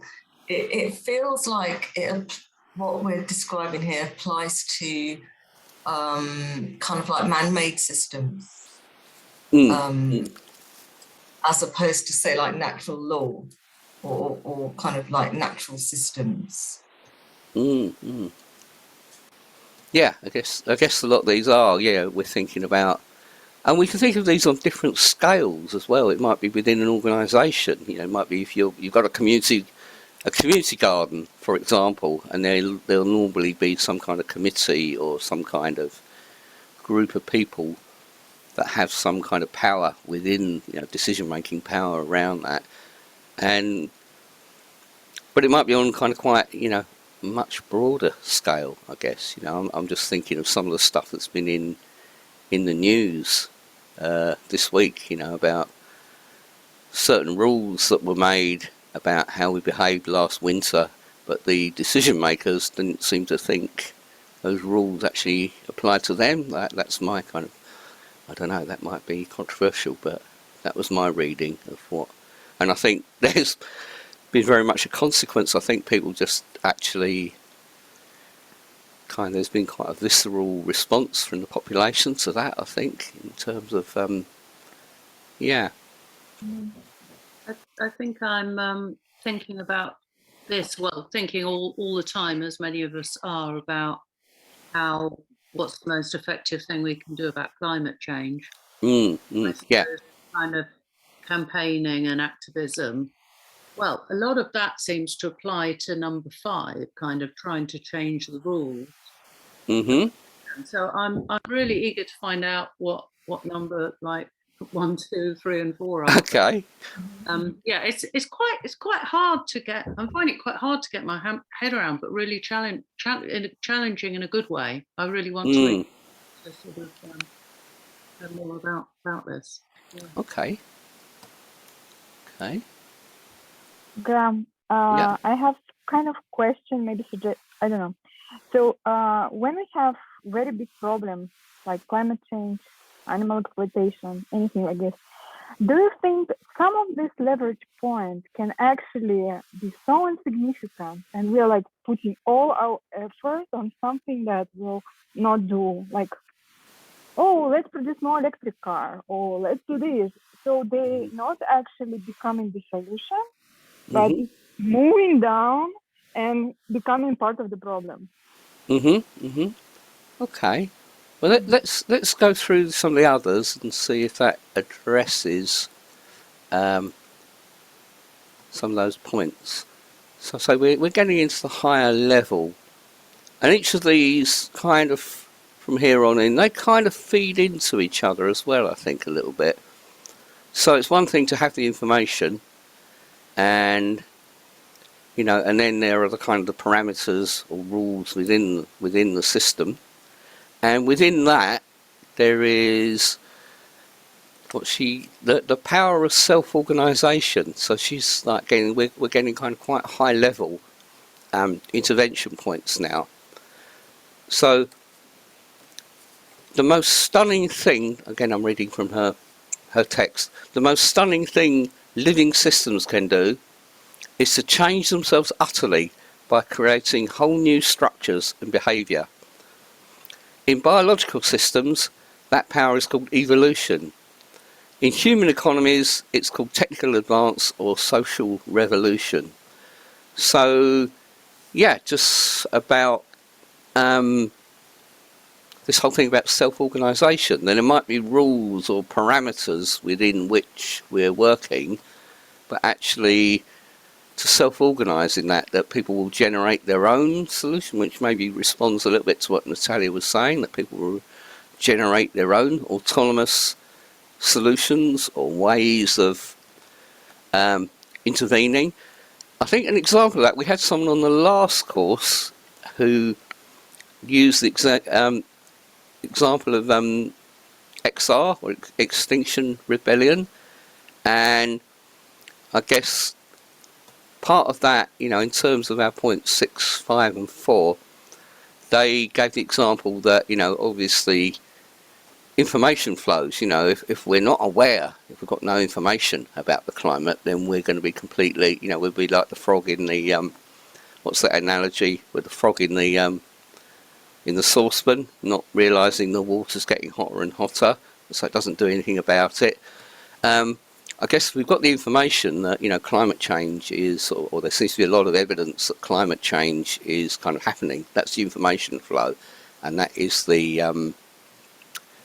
once we know that, then we can start thinking about, well, we need to do something about this. Then,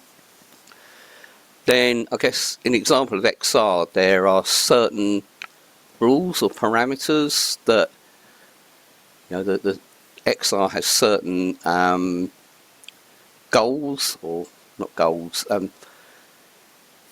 there are agreed, if you're part of XR, you do this and you don't do that. But does that make sense? But within those loose constraints, there is a lot of self-organisation. There's a lot of scope. People organise their own actions in their own localities. They'll do a protest somewhere that's going to make sense in their particular situation or their particular area. Does that sort of make sense in terms of how there may be sort of rules, I would guess that, I mean, I'm not involved in XR and I'm not really that familiar, but I guess there's like an agreement that actions should be non-violent. Would that be, yeah, people are nodding. So that would be like kind of a rule that if you're kind of working under the name of XR, under the banner of XR, you agree your kind of protest or action is going to be non-violent. But within that, you know, there's an awful lot of space there for self-organisation. What you do and how you do, provided you do it non-violently, is kind of up to you. Does that make sense? Okay. So, yeah, so just read another little piece out that she's written about self-organisation. Any system, biological, economic or social, that scorns experimentation and wipes out the raw material of innovation is doomed over the long term on this highly variable planet. The intervention point here is obvious but often unpopular. Encouraging diversity means losing control. Let a thousand flowers bloom and anything could happen. So yeah, just this, it's all sounding a little bit kind of anarchistic now. I think that people actually, you know, can self-organise. Systems will often, you know, ecosystems actually self-organise. The soil food web self-organises. Does that make sense? And so often it's about being hands-off and not actually. And her next one up, above self-organisation, is the goals of a system. And so I guess that is so within, you know, self-organisation is powerful, but actually self-organising with a set and agreed goal is even more powerful. Does that make sense? So if you've got a load of, you know, let's go back to the XR activity. If you've got a load of different autonomous XR groups self-organising, but they haven't really got, yeah, we're just doing this thing because we just want to kind of be annoying, or we want to achieve a certain attention for something happening in a particular area. But there is a common goal, I think, with all of those XR activities, which is to raise awareness around climate change. Does that make sense? And so having that common goal actually brings everything else into alignment, so things are all working towards the same common goal. She gives an example here, or a little piece of text here. What is the point of the game? Is it to grow? Is it to increase market share? Is it to bring the world under control of the corporation, so its operations become ever more shielded from uncertainty? So, you know, I mean, she's not necessarily saying that's a good or bad thing, but, you know, it's asking that question: what is the point of this? Why are we actually doing this? Asking those questions, and I think that's why we started adding with the design process framework. We added goals at the start of that, because the more clear you are about your goal at the start of a permaculture design process, the more, you know, it's going to determine everything else further down the line in that process. If you actually start out your design and you haven't really got much idea of why you're doing it, then you're not probably really going to have as successful a project, or you're not really going to know why you're doing this thing.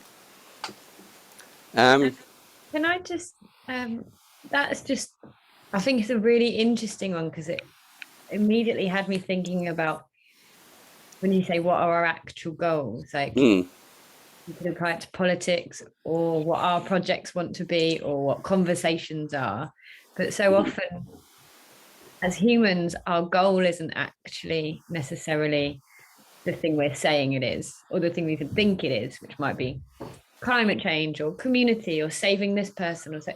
It's so often actually about being right or looking after someone, or it's far more like ego based rulers, and we can get all the way back to our real goal, and then find out if the people that you're in it together with have that as a common goal rather than the sort of beautifully curated tagline that you're all there for.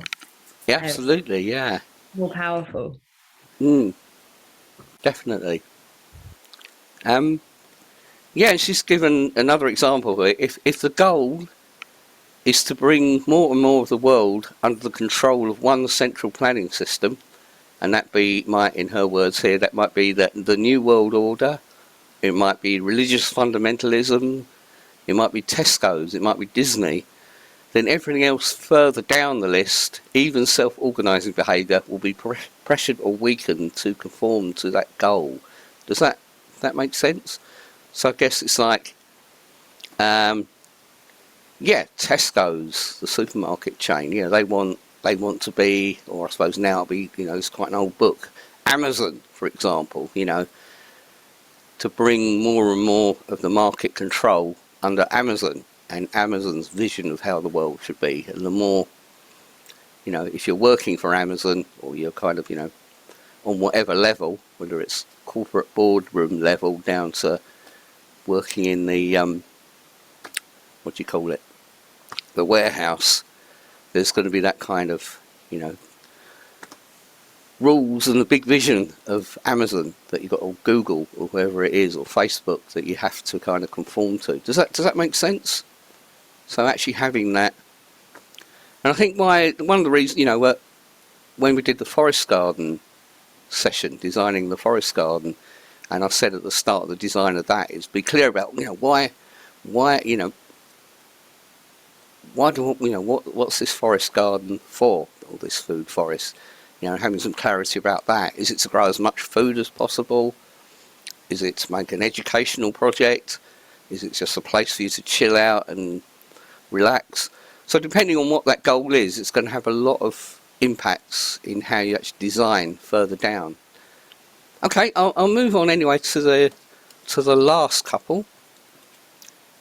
So right at number 2 here, we're getting near the top, and paradigm shift is, in her view, really high level way of bringing about systemic change. So she gives some examples here of paradigms. I guess they're those things that they're kind of shared beliefs of a culture that are so deeply embedded that we don't even know that they are shared. Do you know what I mean? It's just like, this is how the world is. We just, you know, it's almost like a given, or it's a taken for granted. And so she gives a couple of examples of paradigms here. Growth is good. Nature is a stock of resources to be converted to human purposes. I think that's come up a few times on this course, that we're in that paradigm that, you know, of actually seeing, you know, the world out there is just, you know, humans are at the top of the pile, everything else is there for us to exploit, you know, and that's, or extract from. One can, this is in her words, one can own land, in inverted commas, one can own land. Evolution stopped with the emergence of Homo sapiens, so we are kind of, you know, that shared belief that we are the, you know, the ultimate end of evolution. Everything ended with humanity. So these are just a few of the paradigmatic assumptions of our culture, all of which utterly dumbfound people of other cultures.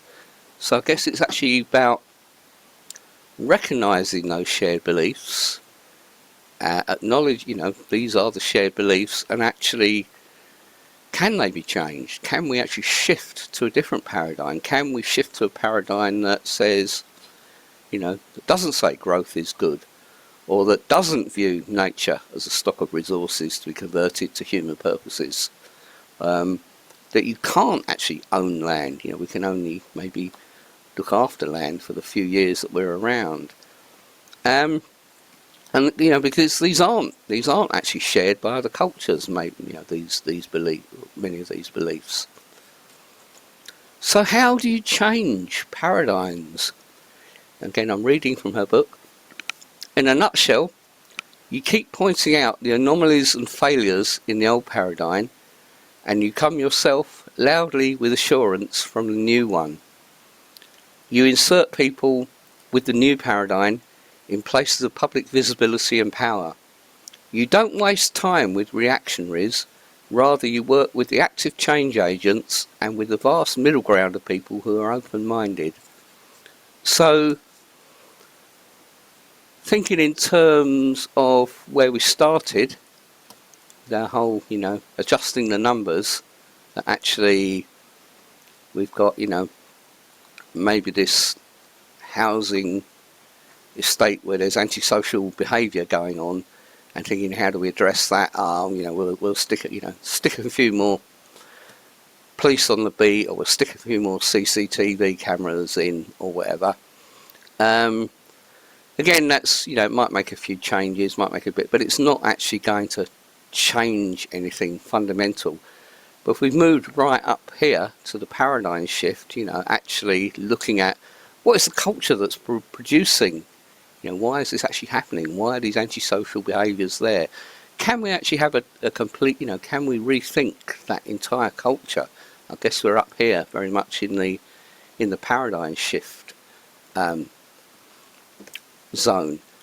So there's one more, as you've probably noticed at the top here, something even more powerful in the view of Dinner Meadows than paradigm shift, changing from one paradigm, or changing that paradigm, is the power to transcend paradigms. So the highest leverage of all is to keep oneself unattached in the area of paradigms, to realise that no paradigm is true, in air quotes, that even the one that sweetly shapes one's comfortable worldview is a tremendously limited understanding of an immense and amazing universe. It is to get at a gut level the paradigm that there are paradigms, and to see that in itself is a paradigm, and regard that whole realisation as devastatingly funny. It is to let go into not knowing. Yeah. And she says here, another little quote, "It is in the space of mastery over paradigms that people throw off addictions, live in constant joy, bring down empires, get locked up or burned at the stake, and have impacts that last for millennia." I'm not sure I fancy the getting locked up and burned at the stake one, but yeah. So, thought about a few leverage points there in systems, and I think it, why is this relevant to the course? Because I think it does help us to think about whatever system it is. Ultimately, I guess permaculture design is about systemic change, whether that system is your back garden, or or your maybe a community, might be some project you're involved in, or it might be about addressing things like projects that are addressing things like maybe climate change, all those sorts of things. And it's just a way of thinking where what's the best place to, I think as Natalia said, what's that we can put all our energy into a particular place, but if we can actually identify that isn't actually the most effective place, I think this is useful to help us think about, where is it useful to put our energy and our efforts in the most, the way that's really going to make a difference and make this systemic change happen. So last couple of slides. So if we think about the nature of some of those leverage points, so we think about, first of all, we're thinking about adjusting the numbers and physical stocks and flows. We can think of them as kind of material interventions or leverages. They're about stuff, maybe spending a bit more money on installing some more CCTV cameras, or having more police on the beat, or spending a bit more, throwing some money at the problem rather than addressing it. And this is also in the material as well. This is about, the physical design of a space. So materials, then our processes, which was the stuff about, the negative feedback loops and the positive feedback loops. And so many of the current interventions, if you think, these are quite often the defaults, aren't they? If we think about governmental responses to different challenges and problems, these, the default is, we'll spend a bit more money on it, we'll raise the interest rates, or we'll lower the interest rates, or something like that. So many current interventions have shallow leverage for systemic change, but they're not actually getting to the roots of systemic change. Whereas we were thinking about information flows, the rules of the system, and self-organisation and goals, I guess. They're kind of maybe around design thinking, thinking about more efficient ways of design.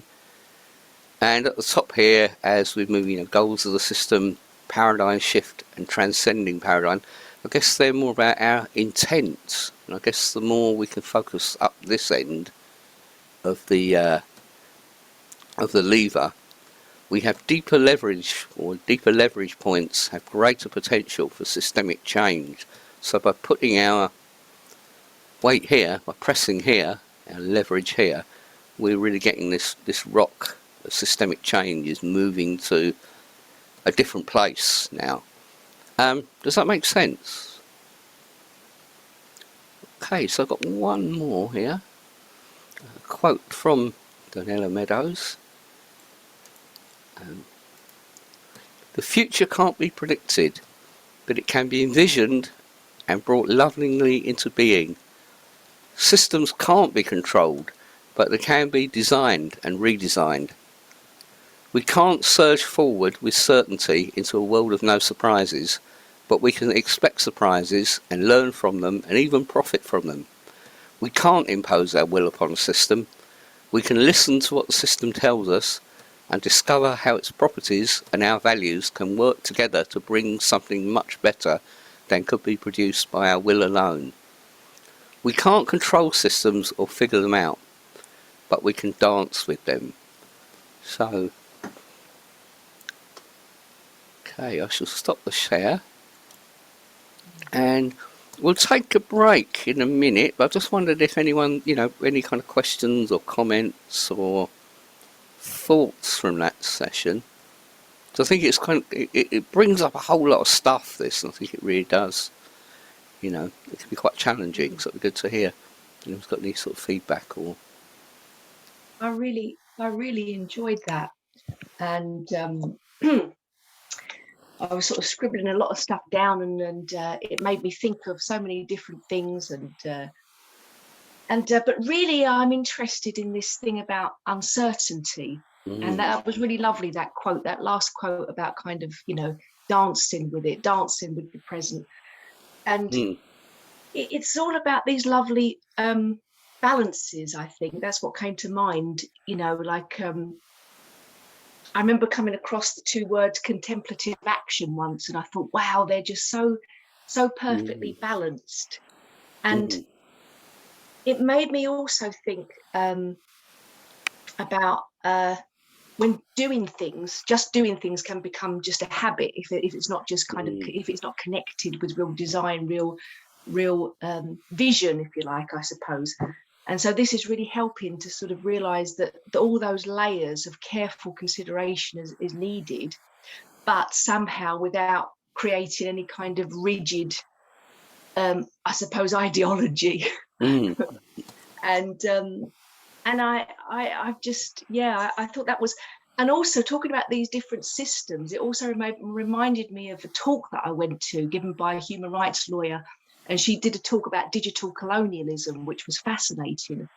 And she mentioned in it that, you used to be able to take apart everything and look at it, look at how it actually works and stuff, how it actually, and she was saying that a lot of the phones of today and computers and stuff, you just can't do that anymore. So it becomes a hidden system. And so, yes, lots of things just kind of sparked off in my mind through this. I thought it was, and also it reminded me of something that I came across recently that I'm sure that most of you know, but I came across this thing, degrowth. The degrowth movement, which is obviously I suppose the vision of a paradigm shift of, sort of coming from kind of everything kind of has to have growth within the sort of the system that we have now, and seeing what happens when we think of degrowth. But yeah, and this thing about don't waste time with reactionaries and stuff like that, and obviously how I don't become a reactionary. It's quite easy to become a reactionary, and I'm sure it's easy to fall into that. But I thought that was fantastic. And just one more thing that it left me thinking and remembering was I remember being outside a court once for it was something around Julian Assange, and at one point, out of nowhere, I don't really know how it happened, but we all ended up sort of in the road, sitting down in the road, and it all kind of felt very angry and emotional and all that kind of stuff. And there was a real feeling that something was happening. And then I realized afterwards that the only thing really that was happening was my internal system. It was just getting angry and sort of, but it wasn't actually doing anything. So yes, thank you very much. It brought up a lot of thoughts and memories and learning points. Oh, thanks, Joe. Good.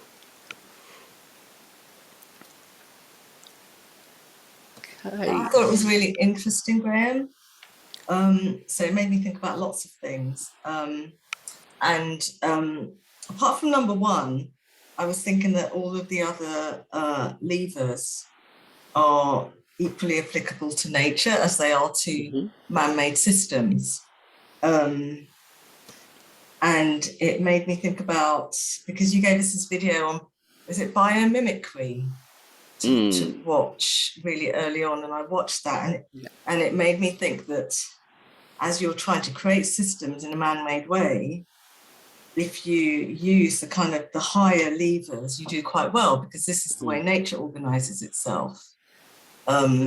So yeah, it's just had me thinking about lots of things and how you would apply this to natural systems as well as kind of man-made systems. Thank you. Or rather, how natural systems would use this naturally. Yeah. Trying to explain myself. Definitely, that makes sense. Yeah. Okay, it's 1:15 now, so if we have a come back together at 2:45, is that okay? So half-hour break so people can get some food and stuff like that. And then we have, hopefully, Joe will be with us, Joe Atkinson, to talk about the Lilac project in Leeds, the social housing project he's involved with. So see you in half an hour.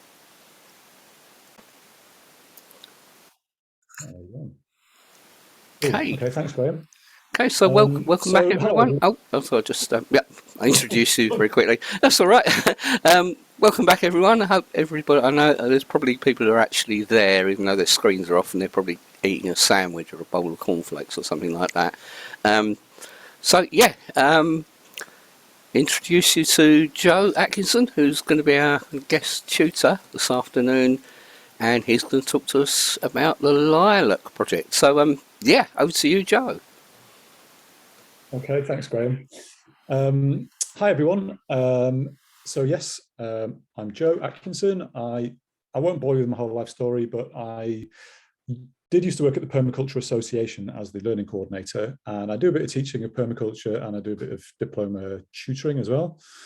And but what I'm here to talk about today is this Lilac project, which is the housing project where I live in Leeds, which is a co-housing project. Not necessarily explicitly a permaculture project from the outset, but hopefully it'll become clear as I go on how it relates to permaculture. So yeah, hopefully that will all become clear in the fullness of the presentation. So So yeah, I'm talking about this thing called lilac co-housing. Has anyone heard of the term co-housing before? And would anyone care to offer a definition? I'm going to put you on the spot straight from the start. I saw a finger up from Dagmar. I suppose I think of co-housing as it's similar to a community or an intentional community, but I suppose everyone has their own separate houses and they might share sort of growing space between the houses. There's people living together in a community but having their own separate houses, units, yeah, dwellings. That's a great potted definition. So yes, it's very much it's kind of communal living to an extent. So there is a communal aspect to it, but we all have our own homes and our own front door, so you can shut the community out if you need to. So it kind of, I guess it tries to occupy the space between atomized individual living and like communes. It tries to find a happy medium, and it recognizes the fact that everyone has a different level of comfort in terms of how much you need to socialize or how much of your own time and space you need. So it provides a space for everyone to kind of find their own comfort level, if you like. So I'm sitting here in me and my partner's home. So as you can see, we've got basically, I'm sitting kind of at the dining table, and we've got it's like our lounge, and got our own kitchen and stuff. So through that door there is the bedroom where my partner's hiding, and the loo. You don't need to see my loo. So it's a self-contained home, but there is also what's called a common house, and I'll show you some pictures of that later on, which is like it's basically like a small community center, or like a house that nobody actually lives in. And so we can all use that to have meetings, parties, watch the World Cup together, do sort of communal socializing and that kind of thing. And guests can stay in there and so on. So there's a mixture of self-contained homes and some shared assets, the things that it makes sense to share. So like we've got a laundry that is in the common house rather than everyone having their own washing machine. So you can achieve some economies of scale. You can have your own home, but you also have much more of a sense of community as well. So that's quite a long preamble, really. That's what co-housing generally tends to mean. Lilac, our particular project, Lilac is an acronym, like all good things, and it stands for Low Impact Living, Affordable Community. So trying to relate that to the permaculture ethics. So yeah, I guess you could say that the low impact living is how we enact our earth care. The affordability side of things is like the fair shares, and then community is people care. And I guess that's partly self-care and partly caring for each other as well. Great things about living in community is, when we've got 20 homes here, so I know all 19 sets of my immediate neighbours really well, and you can really help each other out in lots of ways. So yeah, communities, great things. So a bit of I won't go into the history in detail, but essentially the idea for the project came about in about 2006. A couple of couples who still live here were at a party New Year's Eve, and they were having a chat and basically were talking about, wouldn't it be lovely to live in a neighborhood that reflected our green sensibilities, was a safe place for our kids to grow up and somewhere where we could grow old. They were kind of having this kind of slightly utopia visioning exercise over a few beers, and then that coincided with some conversations people were having in Leeds at the same time, which is where we are in Leeds, about like a Leeds eco village and all this kind of stuff. These various different strands of conversations and different groups talking about creating a project like this kind of coalesced, and then recruited some more people, came together and built the whole place. So that's where we are in Leeds. I don't know how often these courses of Graham's are quite international. I don't know if there are people from outside Europe, but basically there we are. we're about halfway between London and Edinburgh, so which counts as northern England, sort of in that M62 corridor, which is the bit that goes, this stripe that goes across the middle of, or the north of England, which connects, Liverpool, Manchester, Leeds, a lot of these ex-heavy industrial cities, which are now like post-industrial, if you like, and still struggling economically to come to terms with adjusting to a post-industrial economy. So relatively, like, not particularly affluent cities, but this whole band across the country is home to about 11 million people, so it's quite a big sort of low density conurbation. We're on the eastern sort of flanks of the Pennine Hills, which run up and down the centre of the country. So we actually enjoy quite a good temperate climate in Leeds. Tends to be a bit drier on this side than over on the west. And yeah, cool winters and cool summers, but not too wet here. So in relation to the city centre, we're about 3 miles. So that's what, 4 and a bit kilometres out from the city centre, out towards the west. So this is Leeds city centre on the right here. We're on the left. When we sort of came together and were thinking about what's our criteria for a site, there were various different things. Like, we wanted to have ideally a south-facing slope, so we get good sunshine for growing all our veg, and we wanted it to be commutable to the city centre, but sustainably commutable. So we've got we're in between 2 stations here. This green line running down sort of left to right is the Leeds-Liverpool Canal, which is great because it means that this is, if you want to commute into Leeds city centre, you can cycle along this path, and it's like that pretty much all the way. So it's a really nice, stress-free way of getting in and out of the city. And so, yeah, we had this criteria of what site we wanted to live in.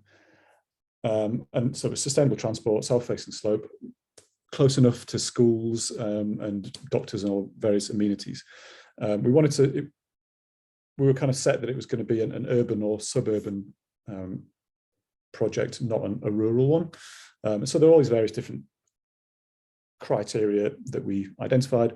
Then we spoke to the local authority, to Leeds City Council, and asked if they had any sites that they were looking to dispose of. They gave us a short list, and this was the one that we came up with, that we chose. In that process, we also we whittled it down to 2 possible sites, and then we did some, I'm saying we, this was before I joined the project, we did some community outreach to speak to the local communities, to say what we were thinking about doing. And just to kind of gauge opinion in the local area to see whether the local community would be receptive to what we were trying to do. And we came to this site here in Kirkstall, and yeah, the story goes that the people at the local community gathering were like, don't bother going to look at the other one. This sounds great. We really want you in our community. So we kind of started off on the front foot in terms of integrating into the community. Okay, what's next? So the site itself, this is basically, it's kind of, it was a primary school on this whole kind of square in the middle here. It was an Edwardian primary school, so the building had been demolished. It had originally been built in about 1905. It was demolished in about 2004, I think, so it got 100 years out of it. This was during the time when the British government was replacing a lot of schools and a lot of public buildings.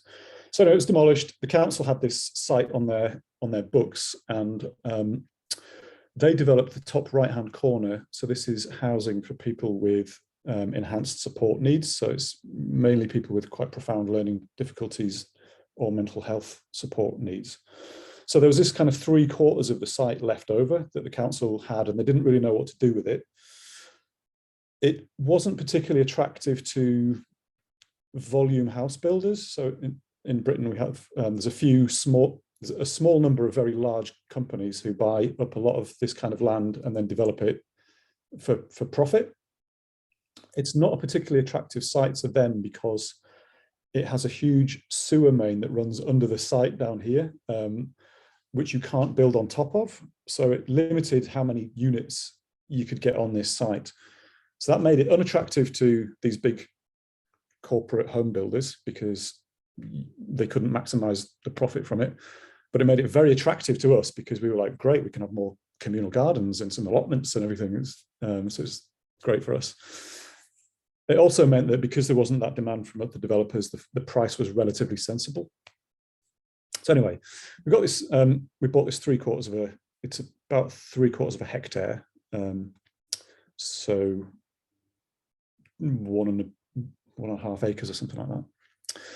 And as you can see, it's surrounded by housing, most of which is interwar, so 1920s or 30s semi-detached housing. Further down the hill down here, we've got some late Victorian and Edwardian terraces and semi-detached houses, which were also built by housing cooperatives, which is what we are. Anyway, so that's the site. That's what it looked like when we got it, and here's what it looks like now we've built on it. So I'll go into this in more detail about the site layout and stuff. But essentially, we've got these 5 buildings arranged in a kind of horseshoe shape. And these are all the homes. So we've got houses, 2 blocks of flats, which are the 3-story ones, and then 2 blocks of houses there. So we've got 6 houses, 6 2-bedroom flats and 6 1-bedroom flats.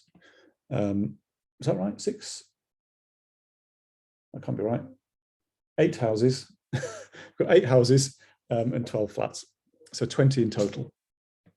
And then this is the common house here, which I mentioned earlier on. So they're arranged in this kind of, this kind of circular-ish kind of arrangement, which creates a nice space in the middle, like a sort of, I believe that architects would call it a courtyard typology. That's what I've been told.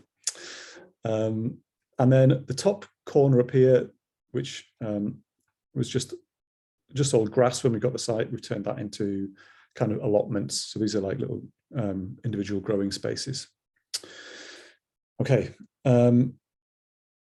So just a bit more of a schematic view of the site. So this is the kind of sheltered housing. These are the allotments, and then these are the homes and the common house. So these are some principles from co-housing design now. So we've got a mixture of private homes, and we chose very explicitly to choose a range of different sized homes. So 1-bedroom flats, 2-bedroom flats, 3 and 4-bedroom houses. And the intention there was to try and promote the diversity of residents, so that there'll be, some single young professionals, some single retired folks, couples, families, and so on. And that's worked really well. We've got really good age diversity and a good mixture of different types of household. And then we've got the common house for communal activities, which I've talked about. Car parking is all right on the edge of the site. And the point of that is so you haven't got cars driving through the middle. Conventional housing development in the UK follows a pretty, I guess, a bit like an American or Australian style suburban model, where you have the street in the middle and the houses kind of around it, and people drive right up to the front of their house, or to the drive, and then get out and walk from the car to their front door. And one of the downsides of that, or depending on your perspective, is that there isn't much of an opportunity to chat to your neighbours. So we very consciously, with co-housing, we put the car parking right at the edge, and you have like a pedestrianised bit in the middle. That means that you are much more likely to bump into your neighbours, and it creates opportunities for those like chance conversations. And that helps to kind of build community. So all the homes have got some outdoor space. So the upstairs flats have got balconies, the downstairs flats have got small gardens, and so have the houses. And then we've got a lot of shared garden as well. The orientation of the buildings is to try and, where possible, have as much south-facing glazing as possible. So I don't know if you can see that window behind me up over my right shoulder. So that's like a floor to ceiling. Well, it's actually a door. It's a door that's glazed the whole way. And then the bedroom next door, it's also got full height glazing for maximum solar gain on the south side. But then there are also quite a few windows in the north side of buildings, because we also want to overlook the communal spaces, so that that creates what's called passive surveillance. So we can all see what's going on the site. It means that the kids who are playing outside can be, you can keep an eye on the kids. It means if one of our elderly neighbours falls over, someone's going to spot them, and so on. So it all helps with that building community. And it means that you can't move without somebody noticing what you're doing, for better or worse. Okay, so that's the site layout kind of stuff. Talking about the buildings themselves, we took what's called or has been described as a fabric first approach. So we invest in the fabric of the buildings first, and make sure that they are as insulating and as airtight as possible. So I'm assuming that you can all still see me. So this wall behind me here, for example, is a straw bale wall. It's made from a prefabricated straw bale panel, which so on the screen, the building that we're looking at there, all these rectangular bits of wall, these are all prefabricated straw bale panels, all on the outside. All the external walls are straw, basically. Triple glazed windows, and then the junctions between roofs and walls, and the walls and the windows and stuff have all got airtight tape around them, so they're really, really warm, very little in the way of drafts, really well soundproofed as well, which is handy because there's an airport not too far away. We're kind of under the flight path. So what do these panels look like? So here's one of these prefabricated panels being constructed. So we all had a chance to go and help build our walls for our homes. And this is in what's called the Flying Factory, which is like a pop-up factory that was created in a barn in a nearby farm. So you've got these kind of timber boxes that are then infilled with straw, several courses of straw, I think 7 in total. And then they're stitched together. If you can see these are like sharpened broom handles that are kind of hammered down through successive courses of straw bales to stitch them together. And then you can see this, if you can see this diagonal, this is a bit of threaded steel bar to kind of stop the whole box from falling over. It's called racking, I think is the technical term. So that helps to keep everything upright. So you build up your successive courses of straw bales, then get a strimmer and trim off any loose bits of straw, make it nice and tidy, then spray lime render onto the exterior, and you go for lime with straw because it allows excess moisture that might still be stored in the bales to escape through the lime. It's what's called hygroscopic, the property of lime render. Also, lime is a bit more ecologically friendly than ordinary Portland cement, which is used in typical cement-based renders.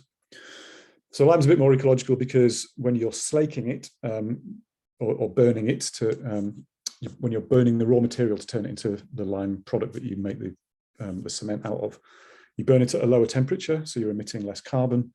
And then as the lime render hardens, it reabsorbs carbon back into it as well. So it's a lower carbon material. So that's lime.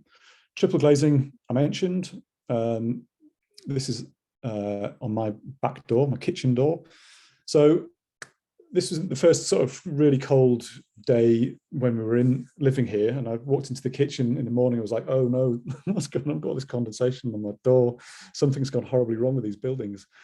And then I discovered actually all this condensation was actually on the outside of the door, at which point I kind of was confused, and then discovered, I thought it through and realized that actually what's going on, there's so little heat being lost through the windows that the outside pane of the window is so cold that this is dew that's formed on it, So what it really means is it's extremely good at insulating. So at that point, I went from oh no to hooray. So triple glazing, and then we've got this heat recovery ventilation. So if you're building if you're using the approach like we've done, which is to have highly insulated walls and very airtight construction, so you're not allowing drafts in and out, you need to make sure that you're ventilating somehow. Otherwise, you'll get stale air, so you get too much carbon dioxide buildup. You'll get too much moisture in the buildings. So you need to get rid of your stale air, your stale and moist air. So the way we've done that here is to use what's called an MVHR, mechanical ventilation with heat recovery. So it's a pretty simple thing. That graphic should explain what's going on, but it sucks the stale air out of your home and sucks fresh air in, and the fresh air that comes in goes through this heat exchanger where it gets preheated by the outgoing warm air. So it's basically just some pipes in the ceiling and some fans. It shouldn't be very complex, but the installing engineers still managed to get several things wrong with it. So we had quite a few issues with the MVHR system in some of the homes. But it's not heating. It's not like an active heating system. It's relatively passive. It's not actually heating anything. It's just holding on to some of the heat that's in the building. So that means in the dead of winter, it's not really warm enough in here if you don't have some other heating system. So we have got, I don't think I've got a picture. So we've got like gas boilers, very conventional gas boilers that run central heating, but they only need a fraction of the amount of heating that a normal conventional British house would use. Okay, so MVHR, we've then moving on, I guess, from this fabric first thing is then like, what energy do you need in the house? So we've got solar panels to generate electricity on the roofs. And so all of the flats and all of the houses have all got this. And we get a little bit of money from feed-in tariff as well. So when the sun's out, these are generating electricity, we get free power and we get paid to generate it. So we get some money back. And yeah, so when the sun's out, it's time to frantically charge all of your devices because it's free electricity. And then when the sun goes in, it's time to run on batteries. But we're also connected to the grid. So, you know, it's not like we're not off grid and we're not self-sufficient in energy either. So that's on all the homes. The houses, but not the flats, also have solar hot water. The reason the flats don't have them is because you need to have quite a bit of space for a hot water tank and various bits of pumps and expansion valves and stuff like that, which are these pictures on the right. And because all the homes at Lilac are relatively modest in size, because it's co-housing, we've got lots of shared bits of, you know, the common house and stuff. We don't need big houses, but it does mean that we're a little bit pushed for space. So in the flats, there isn't really room for a big hot water cylinder. We also assumed at the outset of the project that the flats would only have 1 or 2 people living in them. And so it was harder to justify the capital outlay for all this extra infrastructure if not many people were going to be using the hot water in these homes. We thought the demand would be less than the houses. And that's roughly been borne out. I've got some things here about, this is what the energy performance certificate for the buildings, well, for this flat that I'm sitting in now. So it's actually rated as a B, not an A. Several of the other properties are A rated. Most of them are, but the ground floor flats aren't. And that's essentially just because we, in my opinion, didn't put enough insulation in the ground floor. So the floors are a little bit chilly. And that's where we lose most of the heat from this flat. And then there were some predictions about how much energy it would take, how much the cost would be to run this home for 3 years. And I measured, I basically kept spreadsheets of all my bills for the first 3 years and compared it. And it basically stacks up that the energy performance certificate was almost absolutely bang on.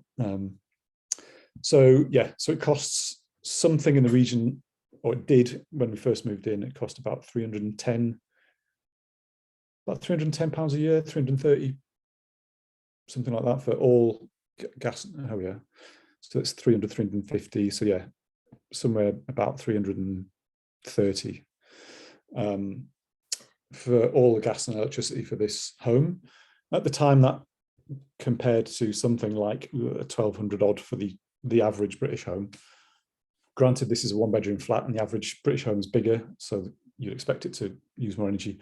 But anyway, this home is using around about just over a quarter of the energy of a conventional home. So that's, pretty happy about that. Oh, this is how I'm just comparing this to passive house. This is probably a bit of detail. If you're familiar with the passive house standard, by some measures we don't meet it, by other measures we exceed it. So make of that what you will. I'm happy to talk offline about that, but it's a bit of a eco-building geek point to get into. Okay, so perhaps a slightly more interest, or maybe on a permaculture course, is the landscaping and what we're doing with the communal space, and how we reckon that contributes to our kind of low impact living credentials or aspirations. So here we've got a picture of our pond and some of the communal gardens. We've got like a decking area of the pond. Incidentally, if there's a link in here to my diploma portfolio.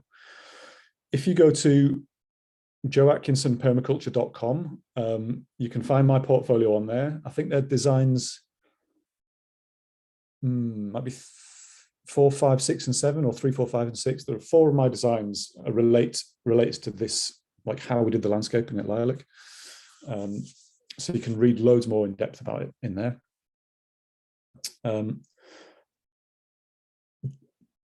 It wasn't the case of me being the landscape designer and I designed all of this. It was much more a case of I designed more of a process by which all the community could collectively design this together. So we all had a sense that we really owned it. And then I did a little bit of the designing just on the tree layout and stuff. So it's more of a social design than a kind of designing a garden, like a garden design sort of thing. Anyway, I feel I'm laboring a bit of a niche point. So anyway, the aspects of Lilac landscaping that contribute towards our green credentials are, so we've got this big pond in the middle. It's currently got a big leak in it, so we've got a hollow that occasionally gets filled with water. So it's a kind of sustainable urban drainage system. So you can see in this corner here, there's like a water butt. So rainwater falls on the roofs, it goes down the downpipe, collecting our water butts. When they fill up, they overflow and the water goes into our pond. All the paths around the site and the car parking areas are all permeable as well. So all the rainwater that falls on the site sort of goes into the soil, basically. It doesn't run off the site.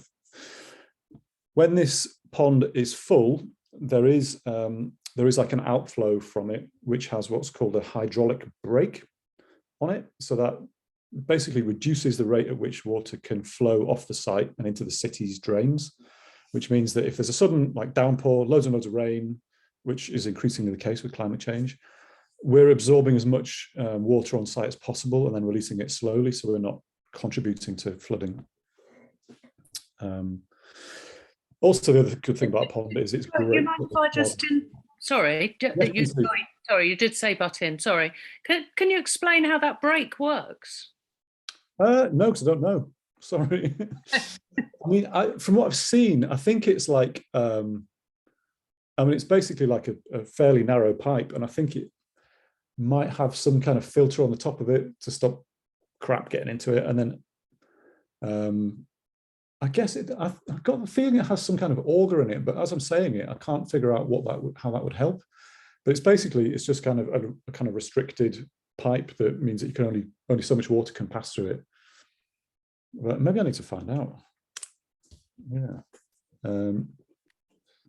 Hydraulic brake. It might just be a fancy name for a thin pipe, mightn't it? Okay, so SUDs. I mentioned before that we've got allotments. So we're growing some fruit and veg, some of our own. These are, we haven't got tons of space up there. So we've got 20 homes. Each home has got its own allotment. We've then got 5 spare allotments, which are for local neighbours. And there's one of the plots which is for our neighbours in the sheltered housing as well. So they've got a plot. And the idea of that is that it's a way to interact with our wider neighbours a bit more and create more connection with the wider community, rather than just us being this insular little island of hippies living in the middle of this part of Leeds. And that's worked pretty well. We've had there's been a bit of a churn of local neighbours taking on plots and then letting them go and stuff. Because we've got 25 plots squeezed onto really quite a small site, they're very small. So they're about, like my plot is, I think it's about 30 square meters. That's about a tenth the size of a full allotment plot. If you get a council plot in Leeds, they're 300 square meters.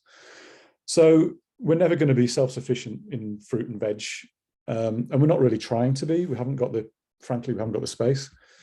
But it does mean you can grow the sort of high value, the things that don't store very well. You know, we've got a mulberry tree, because you basically need to eat them fresh. And it allows us to have that conversation with people about, food miles and so on. Some of the plots are a little bit communal, so we grow some stuff that gets cooked in communal meals in the common house, and also everyone's got their own little space.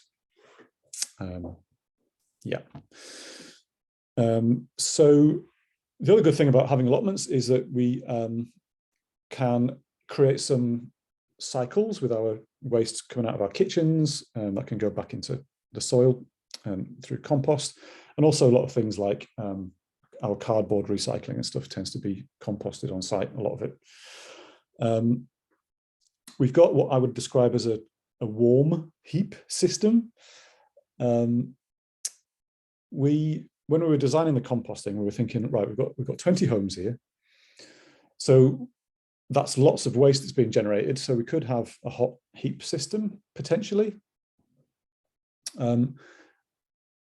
We didn't want everyone to have their own individual heaps, because you've got 20 homes, and if everyone has an active heap and a resting heap, let's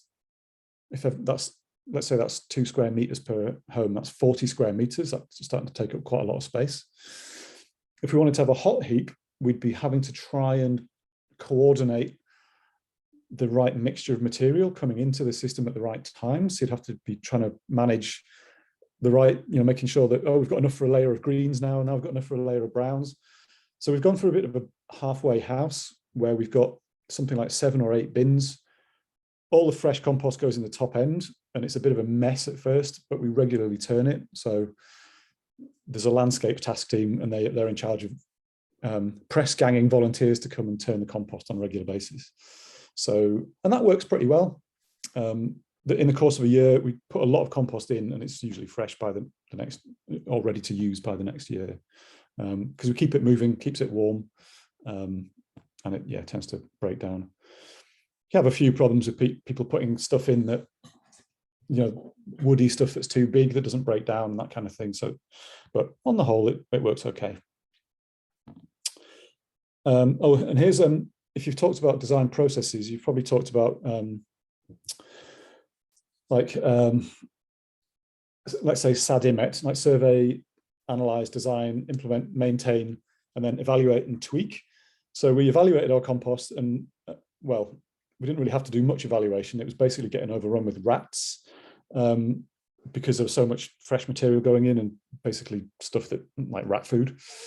So our tweak was to the top 2 bins, and now we've basically made them out of concrete block, and put these metal fronts on them to make them rat proof, and that's really helped with that. So we now don't have tons of rats around the place, and we don't have to go around killing them with traps and stuff. So it's a much more humane way of responding to that challenge. So, yep, that's composting. Communal laundry, I mentioned earlier on. We've got 5 machines for 20 homes. I guess our tweak here was when we started, when I took this picture, several members moved in and they had their washing machines and they were all like, oh yes, I'm really happy to donate my washing machine. Within 6 months, they were all broken because they were suddenly getting used 4 or 5 times more than they had been previously. So we ended up kind of upgrading to not quite commercial laundrette type machines, but kind of semi-commercial. So we've got new washing machines now. But we find that 5 machines is plenty for 20 homes.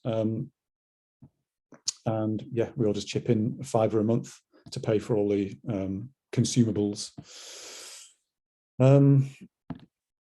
We've also, on the Common House, we've got a shared workshop, which is amazing to have a space where you can go and do your projects. So all sorts of stuff gets done in here, you know, bike maintenance. I built a pergola in here. I kind of did all the joinery inside in the workshop before taking it out and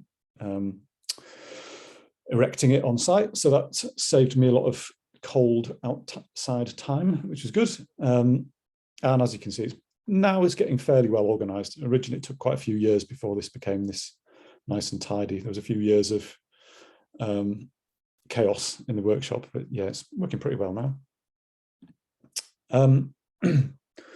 There's some other good things about living in a community, that it enables some kind of green economic activity and some green behaviors that some of which we anticipated, some of which we didn't. So things like we are a collection point for Leeds Bread Co-op, which is a local fancy sourdough bakery, basically. So they do like a subscription thing where they come and deliver a load of bread to us, and then local neighbours can come and collect their subscription from us. Similar thing, Lembas is a whole food wholesalers where we've got a buying group at Lilac. So Lembas, they're not quite consumer facing. So, and they're based in Sheffield as well, which is, 30 miles down the road or something. So if it was just me wanting to order 6 tins of beans from them, it wouldn't be worth their while delivering those. But because we've got 20 homes here, once the sum total of enough of our orders is above £200 or something, then that triggers a delivery from Lembas. So once, I think I won't repeat that. Coosmore Organics, again, for them, it's good to have like a little hub place where they can deliver things. And also Kirkstall Brewery is our local brewery, and we don't do anything ethical about that, but we do drink plenty of their beer. So I'm sure that's good for supporting the local economy somehow. So I was saying that we anticipated some things and other things we didn't. This picture, it looks a little bit like something off Star Wars, but it's actually this thing hiding in the bushes is a electric car charging point. When we moved in, we hadn't anticipated that we were going to have that. So what happened later on was, I think 3 of our members came together, chipped in and bought a Nissan Leaf, and then paid to have this charging point installed, or they managed to secure a grant to get it paid for or something like that. So this was a kind of later adaptation. But none of those households individually at the time would have bought an electric vehicle, because they were like, well, it's fine for all my commuting or shopping or running the kids around, but I also need to go and visit my mum in Scotland 4 times a year, and an electric vehicle isn't going to cut it for that. But once you're in a community, you can start sharing electric and petrol vehicles and that kind of thing. So it means that you can make some of those ecological choices. They become easier. And more recently, we've now got 2 e-cargo bikes on the same sort of basis. So there are 2 e-cargo bikes, and there's like a booking system so people can book when they want to use the cargo bike to go shopping or whatever. But again, nobody would have individually laid out 1,500 quid for an e-cargo bike. But when there are enough of you, it makes sense to do it. So there are these kind of ecological economies of scale that you can achieve as a community. We've got some rescue hens as well on site. Again, that's the kind of thing that probably wouldn't have happened. Nobody would have individually kept hens, but once there were enough of us here, people decided they wanted to do it. So yeah, we've got hens. And here's another thing, you know, informal reuse and recycling. Whenever people are wanting to get rid of things, they will, rather than taking them straight to the charity shop, they will go via the common house where people get an opportunity, like people get first dibs.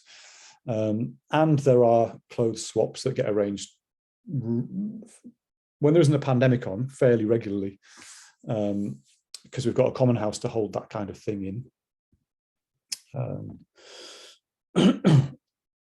Because we've got this affordability model, the homes here are relatively affordable, and that has had quite an interesting, unexpected effect on what people do with their lives. So like already we had members either working for the Permaculture Association or PAFRAS, which is a local charity for refugees and asylum seekers. But something that we didn't expect was that because it's relatively affordable to live here, and Lilac has this, the financial model is quite innovative in the sense that the amount you pay to live here is partly a function of the size of the home you have, but also a function of how much you earn. So if you earn less, you pay less to live here. And that has this other effect, which is, oh, if I don't need to earn as much to live here, or if I earn less, then I'd have to pay as much to live here. And so in the first 2 or 3 years of living here, several people quit their stressful jobs and ended up doing, you know, like we had a teacher who was really stressed out, there was bullying at their school and all sorts. And so she just quit and set up a mindfulness co-op. And so there's been a few instances of people either giving up their stressful job and just doing more charity work, or starting up their own businesses. So by creating the housing that's more affordable, it allows people to not be mortgage slaves, and so they can put their labour to more environmentally and socially just ends, basically. I think that's what I'm trying to say. So this brings me on to the affordability model. So I've just outlined a little bit, which is the amount you pay is calculated based on the size of the home you have and your income. There's quite a lot to say about this, and I might just gloss over it a little bit. But essentially the way it works is the whole project, I think the whole project costs about 3 million quid. We got a fair chunk of funding from the Homes and Communities Agency. I think they gave us about 400 grand because we were building with what at the time was a relatively innovative building system. These prefabricated straw bale panels were seen as quite innovative, and the Homes and Communities Agency wanted to fund it to see if it was a viable way to provide affordable housing in the future, you know, if it could be scaled up to volume.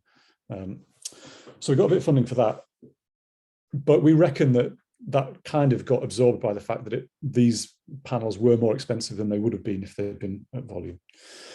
Anyway, so we got some funding from them. Members put in capital as well, so we all put in a deposit of 10% of what our home's ultimate value became, and that was a bit of a chicken and egg calculation. So we put in a deposit. We then put in as much additional capital as we had or could afford to put in or wanted to. And that left a gap which had to be filled with a mortgage. So we got a mortgage from Triodos, which is a Dutch-based ethical lender. So anyone who, if their deposit and additional capital was enough to put in the amount of capital that was enough to fund their home outright, then they would basically wouldn't have to service any of the debt that we took from Triodos. For people like me, I put in, I think it was like 25 grand or something like that. And the calculated value of this home was about 80, well, the build cost of this home was about 80,000. So the shortfall there of, what's that, 56 grand or something like that. So my share of the shared mortgage is about this 50 odd grand. So as long as I've got some outstanding share of that debt, I have to pay 35% of my net income to service my share of the debt. So that means there's two implications there. One is that I need to earn enough so that 35% of my net income is to pay my share of the mortgage at the rate we're paying it down. But also the other implication is I don't really want to be earning much more than that, because if I'm earning more than that, it means I either A, overpay my mortgage, or B, I put money into a shared Lilac equity pot, which is there for kind of a rainy day kind of thing. So I've actually got a disincentive to earn loads of money because I end up paying more for my home, but my home doesn't get bigger. So the reason we do it all like this, sounds like quite a convoluted way of funding homes, but the reason we do it is that it means that people who are on higher incomes, their housing gets more expensive. So it might be that they can, they're on a high income, so they can afford a 3-bedroom house, but not all the 3-bedroom houses cost the same, because if you're on a low income, you can just afford a 3-bedroom house, then that's how much you pay. If you're on a high income and you can afford more than how much your house is really the market value, then you pay more. But it means that if we've got, say we've got 10 members who are all on high incomes, they're paying more for their house. That means that we can drop the cost of the other houses, thereby creating affordable housing for other members. Is that making sense? I'm seeing at least one person nodding. Thanks, Nikki. So it's a way of balancing the cost of the homes across the whole society, pegging them a little bit to, well, pegging them very much to people's earnings, because what I guess part of the ethos is that people's earnings are based on what the market out there deems to be people's labor value. And that doesn't necessarily match the social and ecological value of people's labor. So we're trying to say, well, actually, yeah, the market says that you're worth loads of money, which is great. We're going to make your house more expensive then. And that means that someone over here who's like, I don't know, a paramedic or a nurse or someone who's like a key worker, the market doesn't deem them as their work as valuable as you, but they still need a house. We can now create some housing that they can afford to live in because you're kind of paying more for your house. So that sounds a little bit like the rich people are subsidizing the poor people, but that isn't quite the case, because if you're paying more for your house at Lilac, the more money you put in, then you accrue shares in Lilac in the cooperative. So you accrue equity units. So your house is more expensive, but you get that equity out of it as well. So you are making somebody else's house more affordable, but it's basically just making their house cheaper. Whilst yours gets more expensive, but when you move out, you get to realize that value, if that makes sense. So it's a really complex model to run in practice. And we had to commission a software company to write some bespoke software to kind of track everyone's payments and work out who's holding how much equity and how much does their equity inflate over time, and how much do homes depreciate over time. So we've got a very complex financial model, but so far it seems to be working. It has presented a bit of a challenge for other groups who are trying to replicate what we're doing, but we really believe in this model. I think it's great. It has all these unexpected and quite positive consequences. Like everyone quitting their shitty jobs and doing something that makes them much happier for a start. So that's the affordability model. I've got no idea how much time I've got left, and I know I've got a ton of slides, so I'm going to move on. Here's a nice diagram. I'll share these slides with you so you can look at this in your own time later, if you dare. So this is what the textbooks say about this mutual home ownership model. This is how it's supposed to work. And there's a diagram that is totally unhelpful.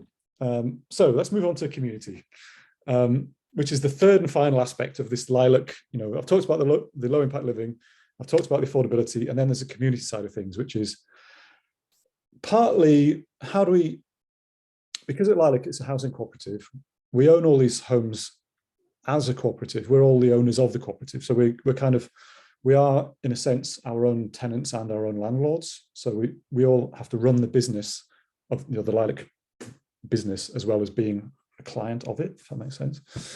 So there are two sides to the community thing. There's one which is how do we organize the work, do the kind of stuff like making sure the bills get paid and stuff. And the other side is how do we continue to live here without throttling each other, because you've got all these interactions with people who are your neighbors, your friends, and in a sense your colleagues as well. So it's, how do we rub along together? So whistle stop tour of how we do all that. So the whole place is based on consensus decision making. I don't know if there are any kind of process geeks in amongst you lot. You may have come across something called sociocracy as well. So consensus, there are kind of slightly different flavors of it. The way we use it is, I think, probably more similar to what's called consent-based decision-making, which is the method that's used in sociocracy, where in order to make a relatively major or significant decision, you have to make sure that nobody blocks it and not too many people withdraw their support from it or stand aside from it. It doesn't mean that everyone has to support it. So that's the way we understand consensus.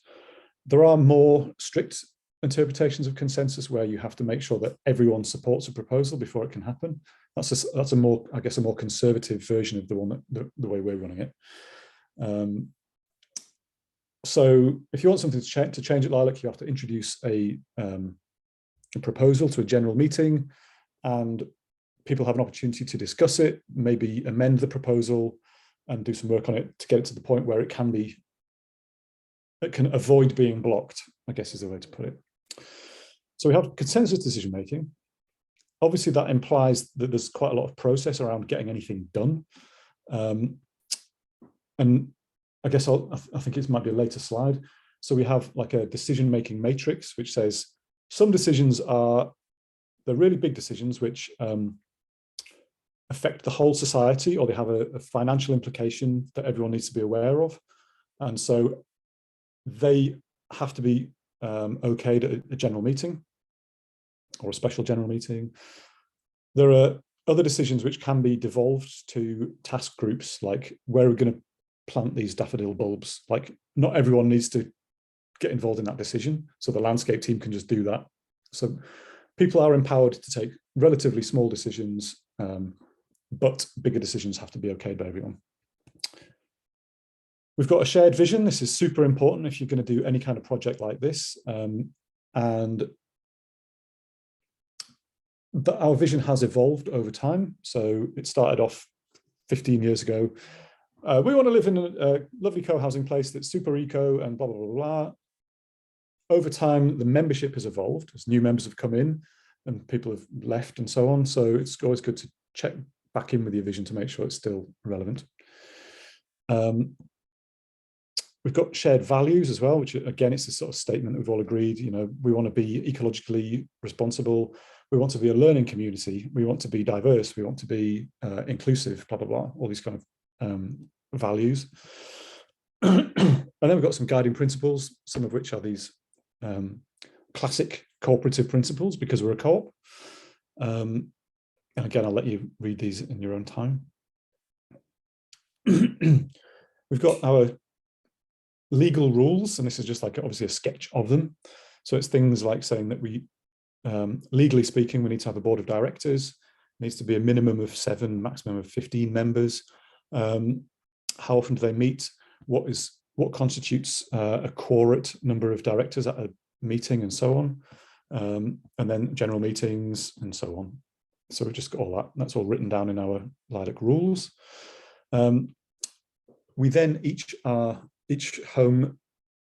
We are all in leaseholders as well. So as members, we are leaseholders, and so there's a lot of detail about the relationship between residents and the co-op, which is specified in the lease. Here's our kind of model of our the organizational shape, which is the hub, and the hub effectively are the board of directors. So legally, the board of directors are what we refer to as the hub.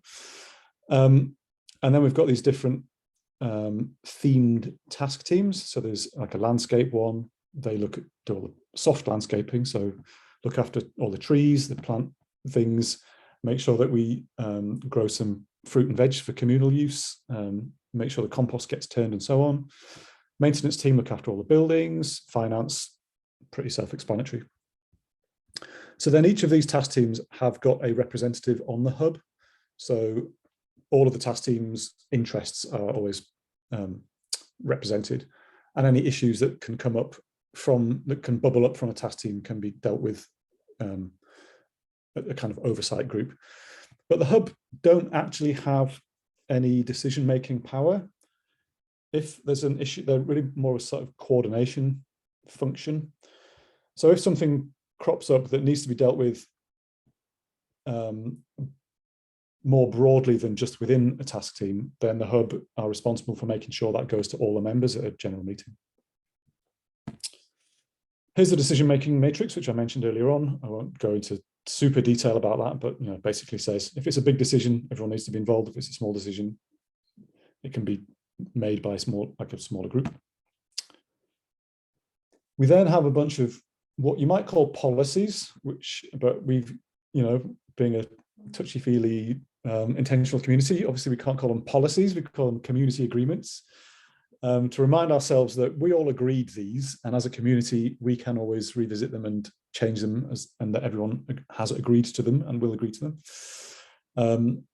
So they govern things like, what is acceptable use of the common house, how do spare bedrooms get used. Obviously, we had to create one around how we were going to manage COVID-19, like how do we use communal spaces when there's a pandemic, when we're meant to be social distancing and all that kind of thing. Various community agreements. And then community glue. So this is a concept that we came across from Diana Leaf Christian, who is she's an American, I guess, activist, but she's been very active in intentional communities. And she talks about community glue as being all the stuff that isn't necessarily like formal business of the community, but it's the stuff that binds us together and means that we can bond and trust each other. And so it's, sitting down, eating together, celebrating things together, playing games, which isn't directly helping to manage Lilac, but it's about building community and it's about building trust, and just having a nice time with your friends and neighbors, but it's really important in order to keep the place ticking over. And that's been a challenge for us in the last couple of years, where we haven't really been able to gather in the way that we previously could because of COVID. So I've talked about eating together. Another example of community glue is like design workshops. So this was when we were doing the landscape design. So you might see this picture in one of my diploma designs if you do look at those. So what I've done here is, this is a king-size bed sheet onto which I've drawn a 1:50 scale drawing of like the site plan. And then we were cutting out, you might just be able to see there's like a turquoise couple of circles. So that circle is at the scale of a mature, I don't know, let's say it's a hawthorn tree or something like that. So we've had all these different plants that people were collectively, we're all kind of playing around and just seeing what it would look like what would it look like if we planted an ash tree here or a hawthorn there or whatever. And we, got the kids involved and everyone was scrambling around on this thing, and trying to visualize what it would be like when we implemented the plan. So this was before Lilac was even built. So we were kind of co-imagining our space together. So it was a really fun activity. And now we have moved in, we can actually do things together. So this is, things like building a shed communally. Yeah, okay, so that's community glue. Finally, there's, skills for community living. So what do I want to rant about here?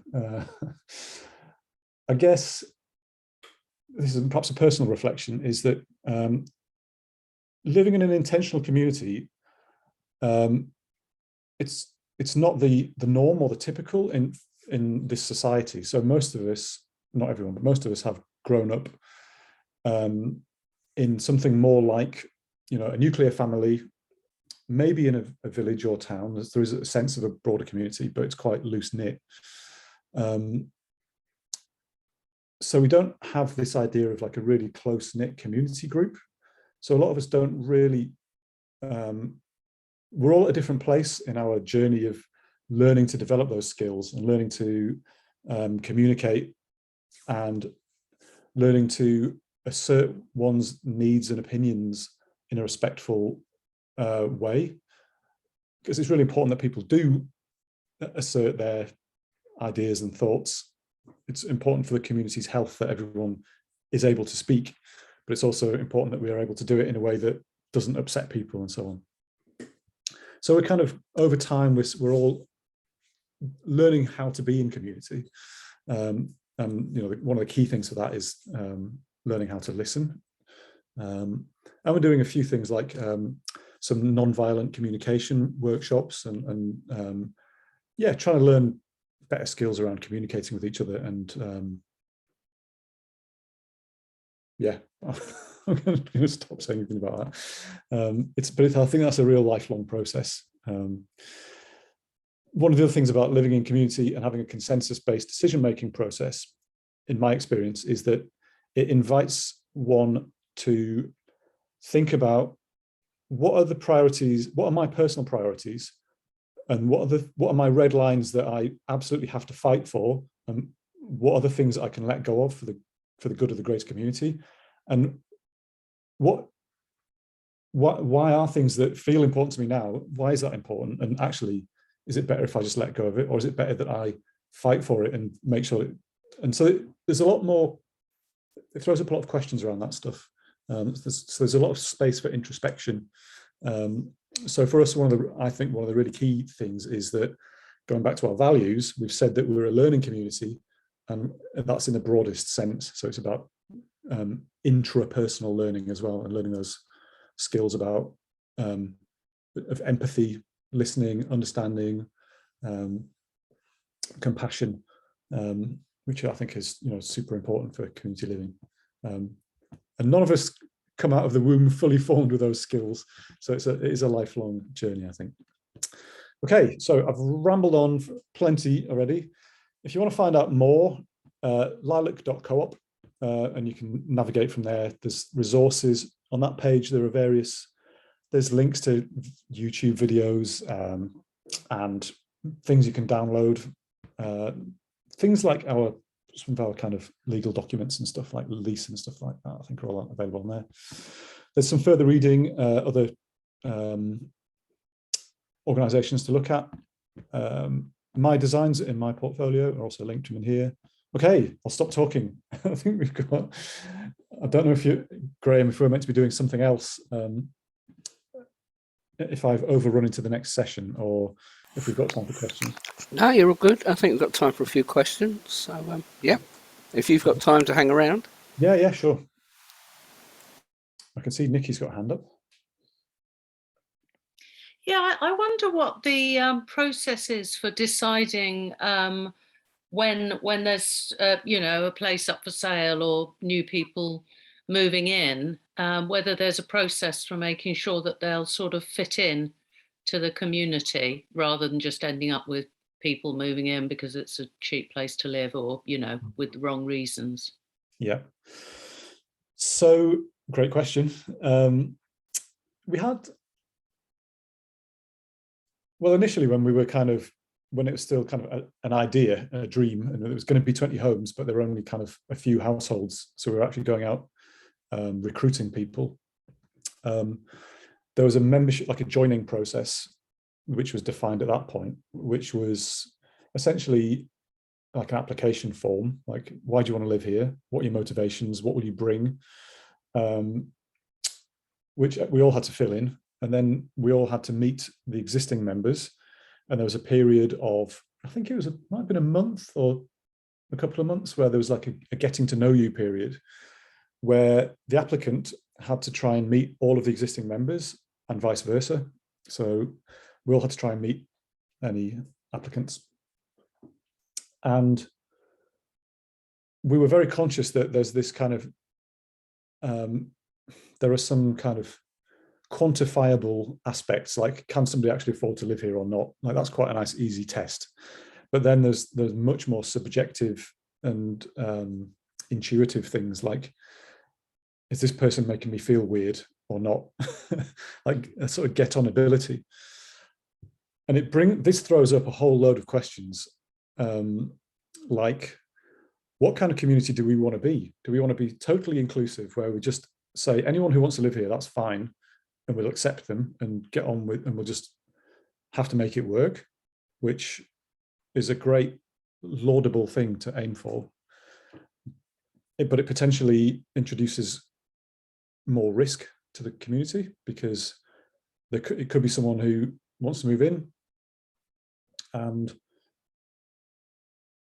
for whatever reason, there becomes some major interpersonal problem between that person and someone else. And it could be through no fault of their own. It could be, you know, I don't know, they have a massive burnout at work, turns into a psychotic episode, and something really bad and scary happens. And there's only so much you can do to either, well, as a community, it presents you that question: are you the kind of community who are brave enough to take that risk on? Or are you going to try and minimize that risk at the outset? And there's, again, coming back to Diana Leaf Christian, she talks about narrow door and open, or wide door, narrow door. So what level of risk are you willing to accept for your community?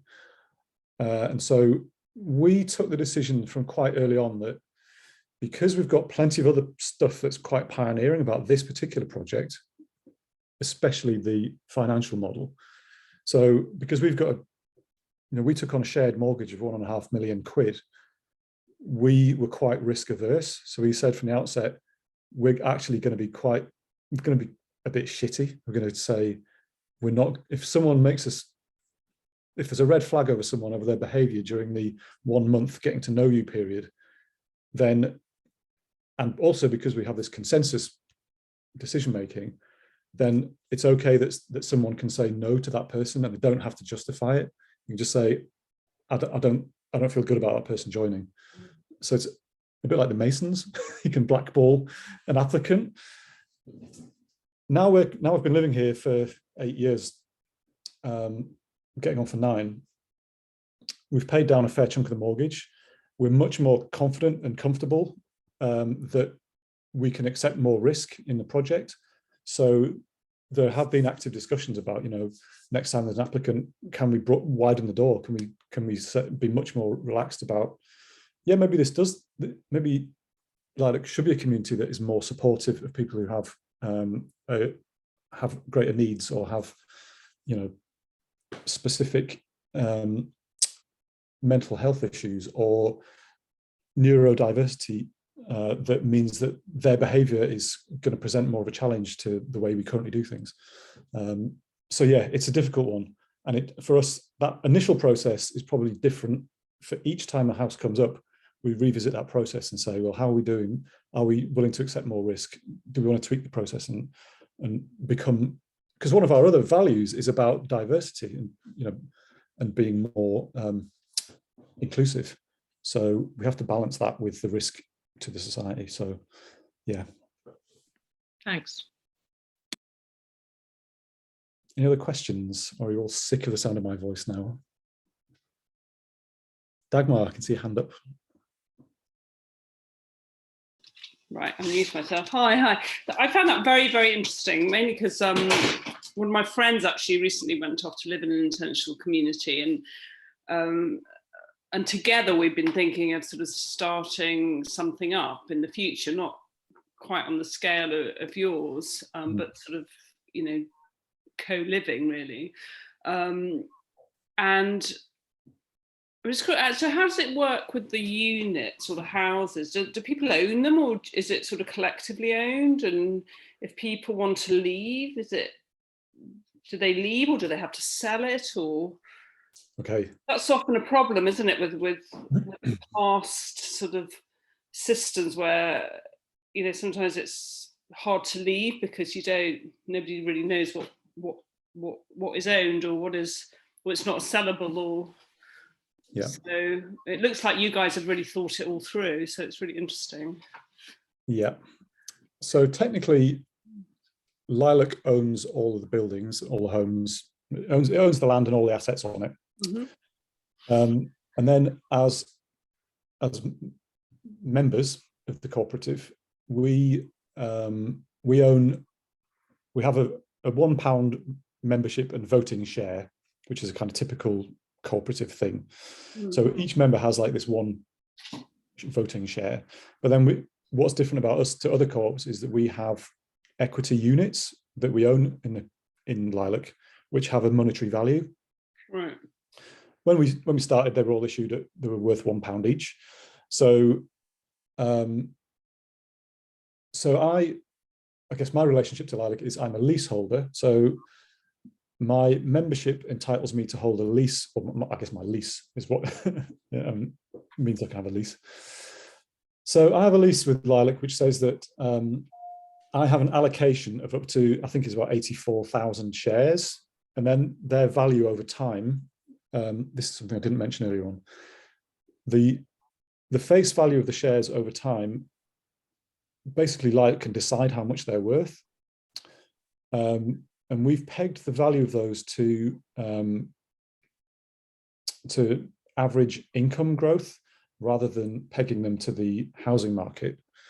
So the reason we've done that is because we're setting out to be this affordable housing project. So the homes were relatively affordable when we moved in. By pegging the value of those shares to earnings inflation, it means that in 20 years' time, the value of these homes will still be the same relative to earnings that they were when we started. So if the housing market continues to accelerate away from normal people's earnings, Lilac won't keep up with that, which means that it'll be affordable for new people to move in, but for those of us moving out, we've kind of shot ourselves in the foot because our homes won't be worth that much when we move out. We can sell our shares back.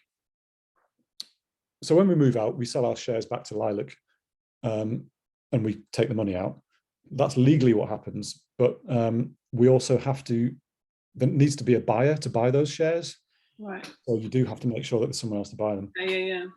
So far, when people have moved out, like the last time a home became available, we kind of advertised it through various co-housing networks and stuff and said, oh, there's a home coming up.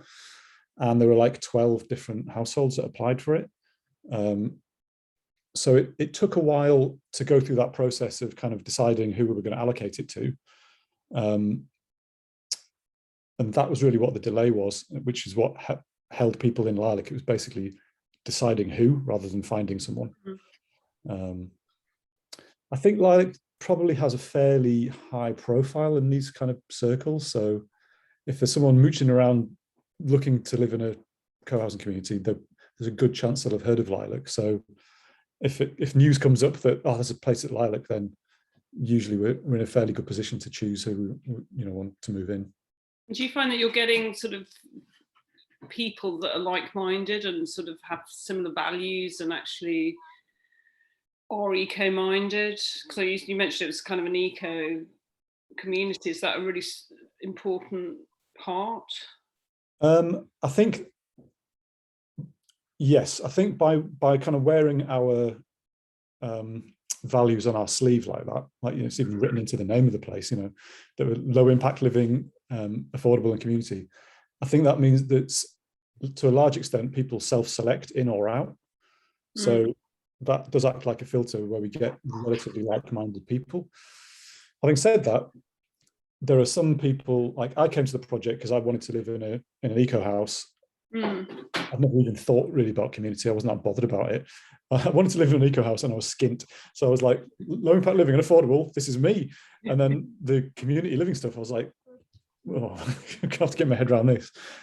I actually think that's been the most positive thing about it for me.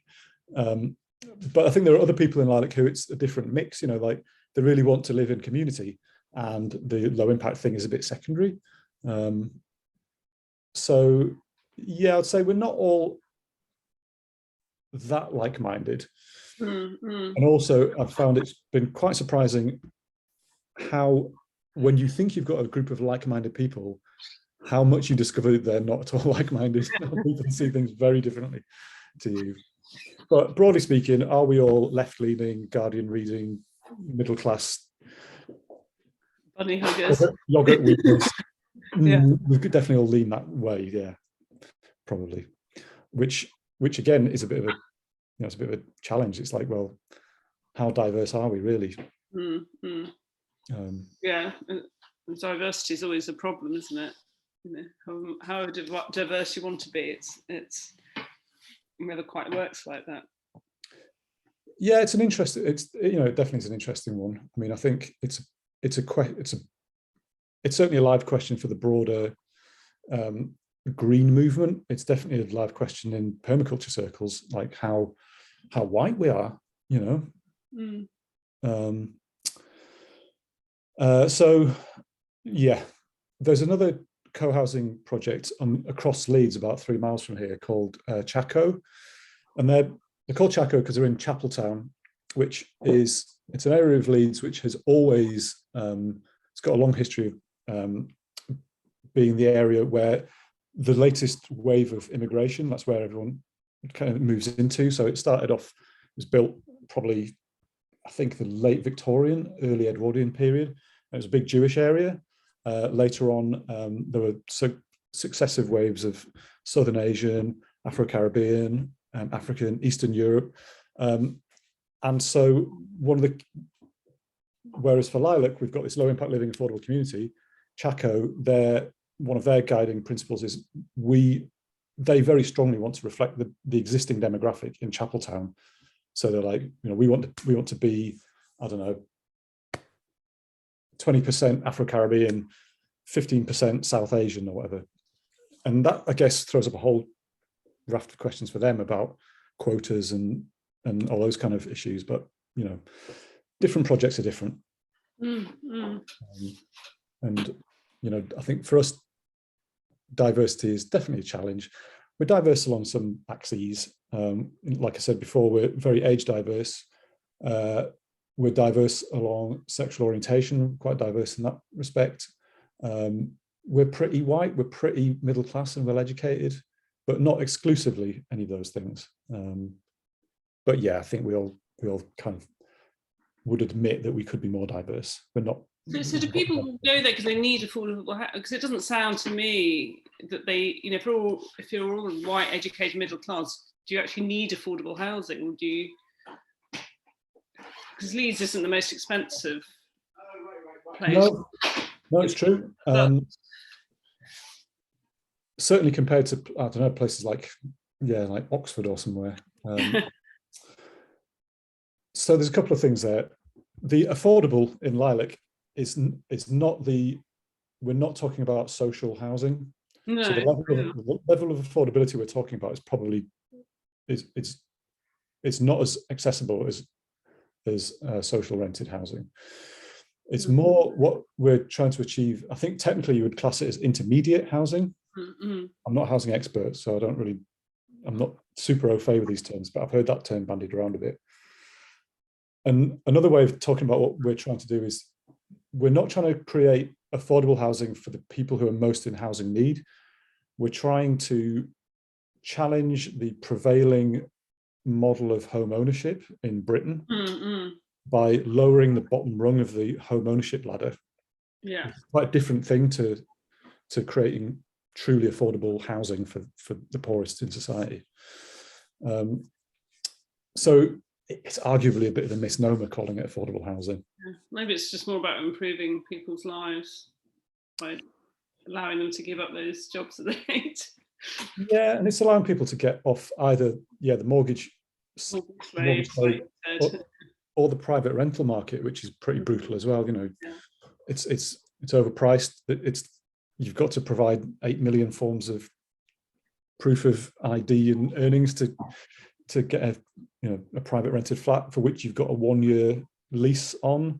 So you have expensive, insecure housing. So I guess, we're challenging lots of different aspects of the housing market, but we're not providing genuinely affordable housing. It sounds great though. An interesting project. Thank you very much. Yeah, thanks. Yeah. Are there any other questions from anyone else? Because a few voices we haven't heard. I've got a question. Thanks. Oh, hi. Hiya. So one of the things you said is that you got into it because of the eco aspect of it, but you have found that one of the most positive parts of it is the community aspect of it. Yeah. Could you just say a little bit more about that? Kind of what in particular? I think,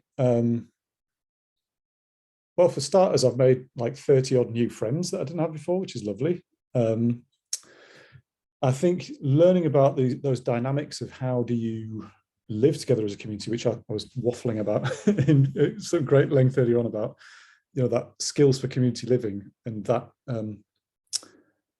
learning to live in a group that is at a scale between the nuclear family and the state, and learning to have a bit more humility about your own needs and desires and wants. I think that's been it feels like it's been really healthy for me to just learn to have a bit more respect for other people's needs. And just kind of having a whole kind of social life and a very multi-generational social life kind of on my doorstep. And that kind of the real safety net, I think I've heard this term social capital, but being able to I'm in the middle of cooking something, I realize, oh shit, I need a lemon, and I can just send out a WhatsApp and there'll be a lemon on my doorstep within 3 minutes. Like just little small things like that are incredibly, I don't know, they just bring so much richness to my life that I never knew I was missing before. And I can't imagine wanting to live anywhere else or wanting to live in a different way to how I live now, because there's so much that kind of almost intangible value from just having all these amazing people around me, and some of whom are very like-minded, and some of whom challenge me in interesting ways, and it's all adds to the richness of life, I think. I don't know if that answers your question at all. Yeah, no, that's brilliant. Thanks. It's really interesting. Yeah. Yeah, thanks for the question. Anyone else got anything there? Carla. Hi, yeah, thank you. It's been really, really interesting. It's just wondering really if, as you were saying about as new places become available, thinking about perhaps adjusting or reconsidering your sort of selection process, if you like, on how people are welcomed in. Are there also considerations or strategies on how you reach people that might potentially want to live there? Or is it just a case of they find you? Because if you're quite a sort of small part of people already that might only have a small reach, like, are there thoughts on how you might reach people that are more diverse than the community you've got already, if you want to welcome them in? There have been some conversations around that. around how to like actually go out and target groups who are not like us. Mhm. I know before we moved in, we did quite a bit of work trying to recruit, because the area that Lilac is in is the area of Leeds. It's kind of on the border between an area called Kirkstall and another area called Bramley, neither of which are massively affluent. Kirkstall possibly is a little bit more affluent or gentrified than Bramley. Bramley's basically, it's an old town on top of a hill, which is now surrounded by what are now ex-council estates, just a much more deprived area. Mhm. And when we were first setting the project up before we'd built, we did a lot of work going to like local summer fetes and school events where we'd have like a little gazebo and we'd be telling people all about the project. We're actively trying to recruit Mhm. people who would identify very much as being, you know, from Bramley and very, you know, white working class,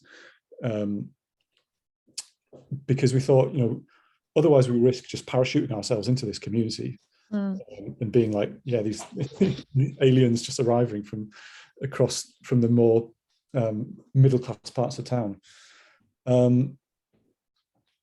And ironically, the only family that we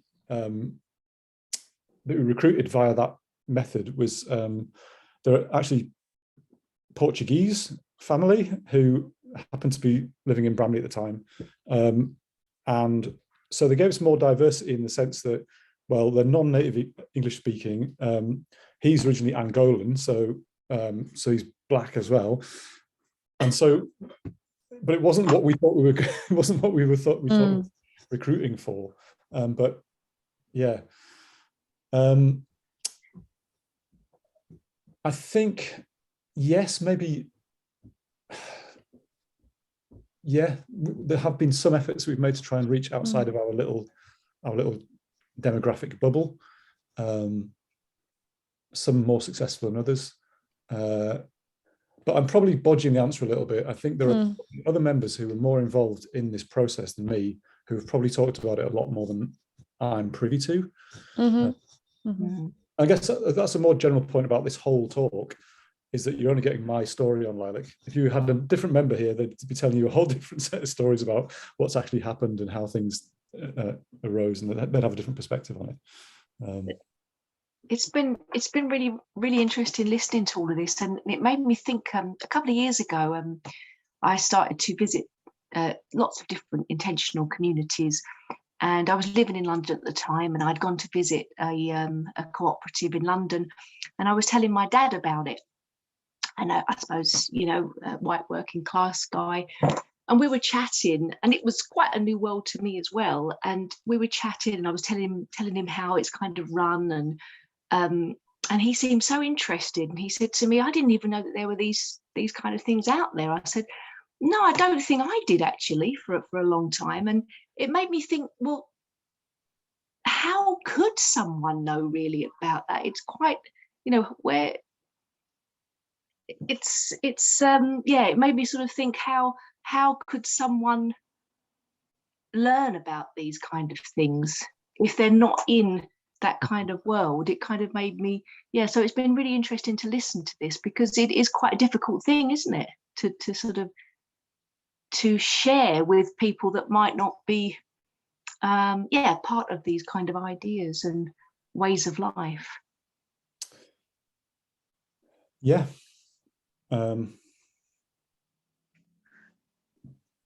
Yeah, I'm not sure I have a response. I think you're right. No, so that, yeah, Yeah. so I completely understand that, because I was kind of stumped as well when I really thought about it.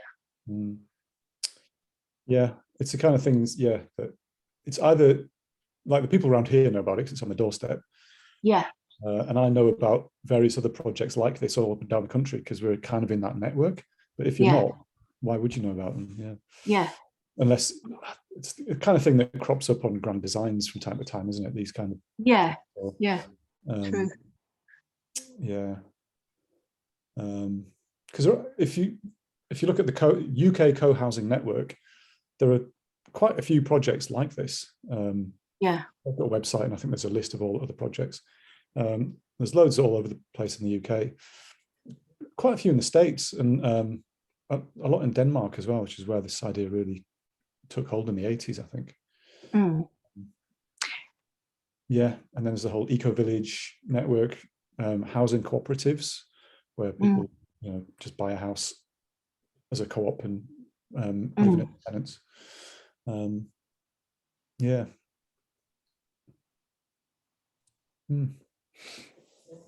Where I live in Canada, this does not exist. We don't have allotments. We don't have funding or anything like this. It's so brand new. Permaculture is brand new. The first person to actually start a Facebook page in Atlantic Canada of the 3 provinces here. It's so brand new. So it's eye-opening to listen, and thank you so much for everything. It's very, very, very exciting. Have you just been sitting there for like the last hour going, what is this guy on about? I don't understand anything he's saying. Or did it make sense? Oh, well, I hope it made sense anyway. Joe, would you choose to do it again if you had your decision time again? Yeah. It's been a brilliant project. So I'm so glad that I kind of stumbled into it a little bit. I knew some of the people who were involved from the outset. And I was involved in some of those very early discussions about this Leeds eco-village. And at that time, I went to a couple of the early meetings, and they'd identified a site in one of the most deprived, an area of Leeds of multiple deprivation, should we say. And the people who were involved were lovely, but not necessarily super realistic about what they were doing. And so I partly bounced off the project for that reason, because I thought this is going to be a disaster. I don't want to get involved in this. And partly my then wife was like, I don't think I want to live in anything remotely like this at all. And so fast forward 3 years, and I was getting divorced and looking for somewhere to live. And I was like, there's that project. What's going on with them these days? So I kind of hooked up with them. And at that point, things had moved on a lot. And I thought, oh, yeah, this is starting to sound like much more realistic and much better. I need somewhere to live, and I'm free. So sod it, let's just have a go and see what happens. And yeah, I think it was one of the best decisions of my life. Yeah.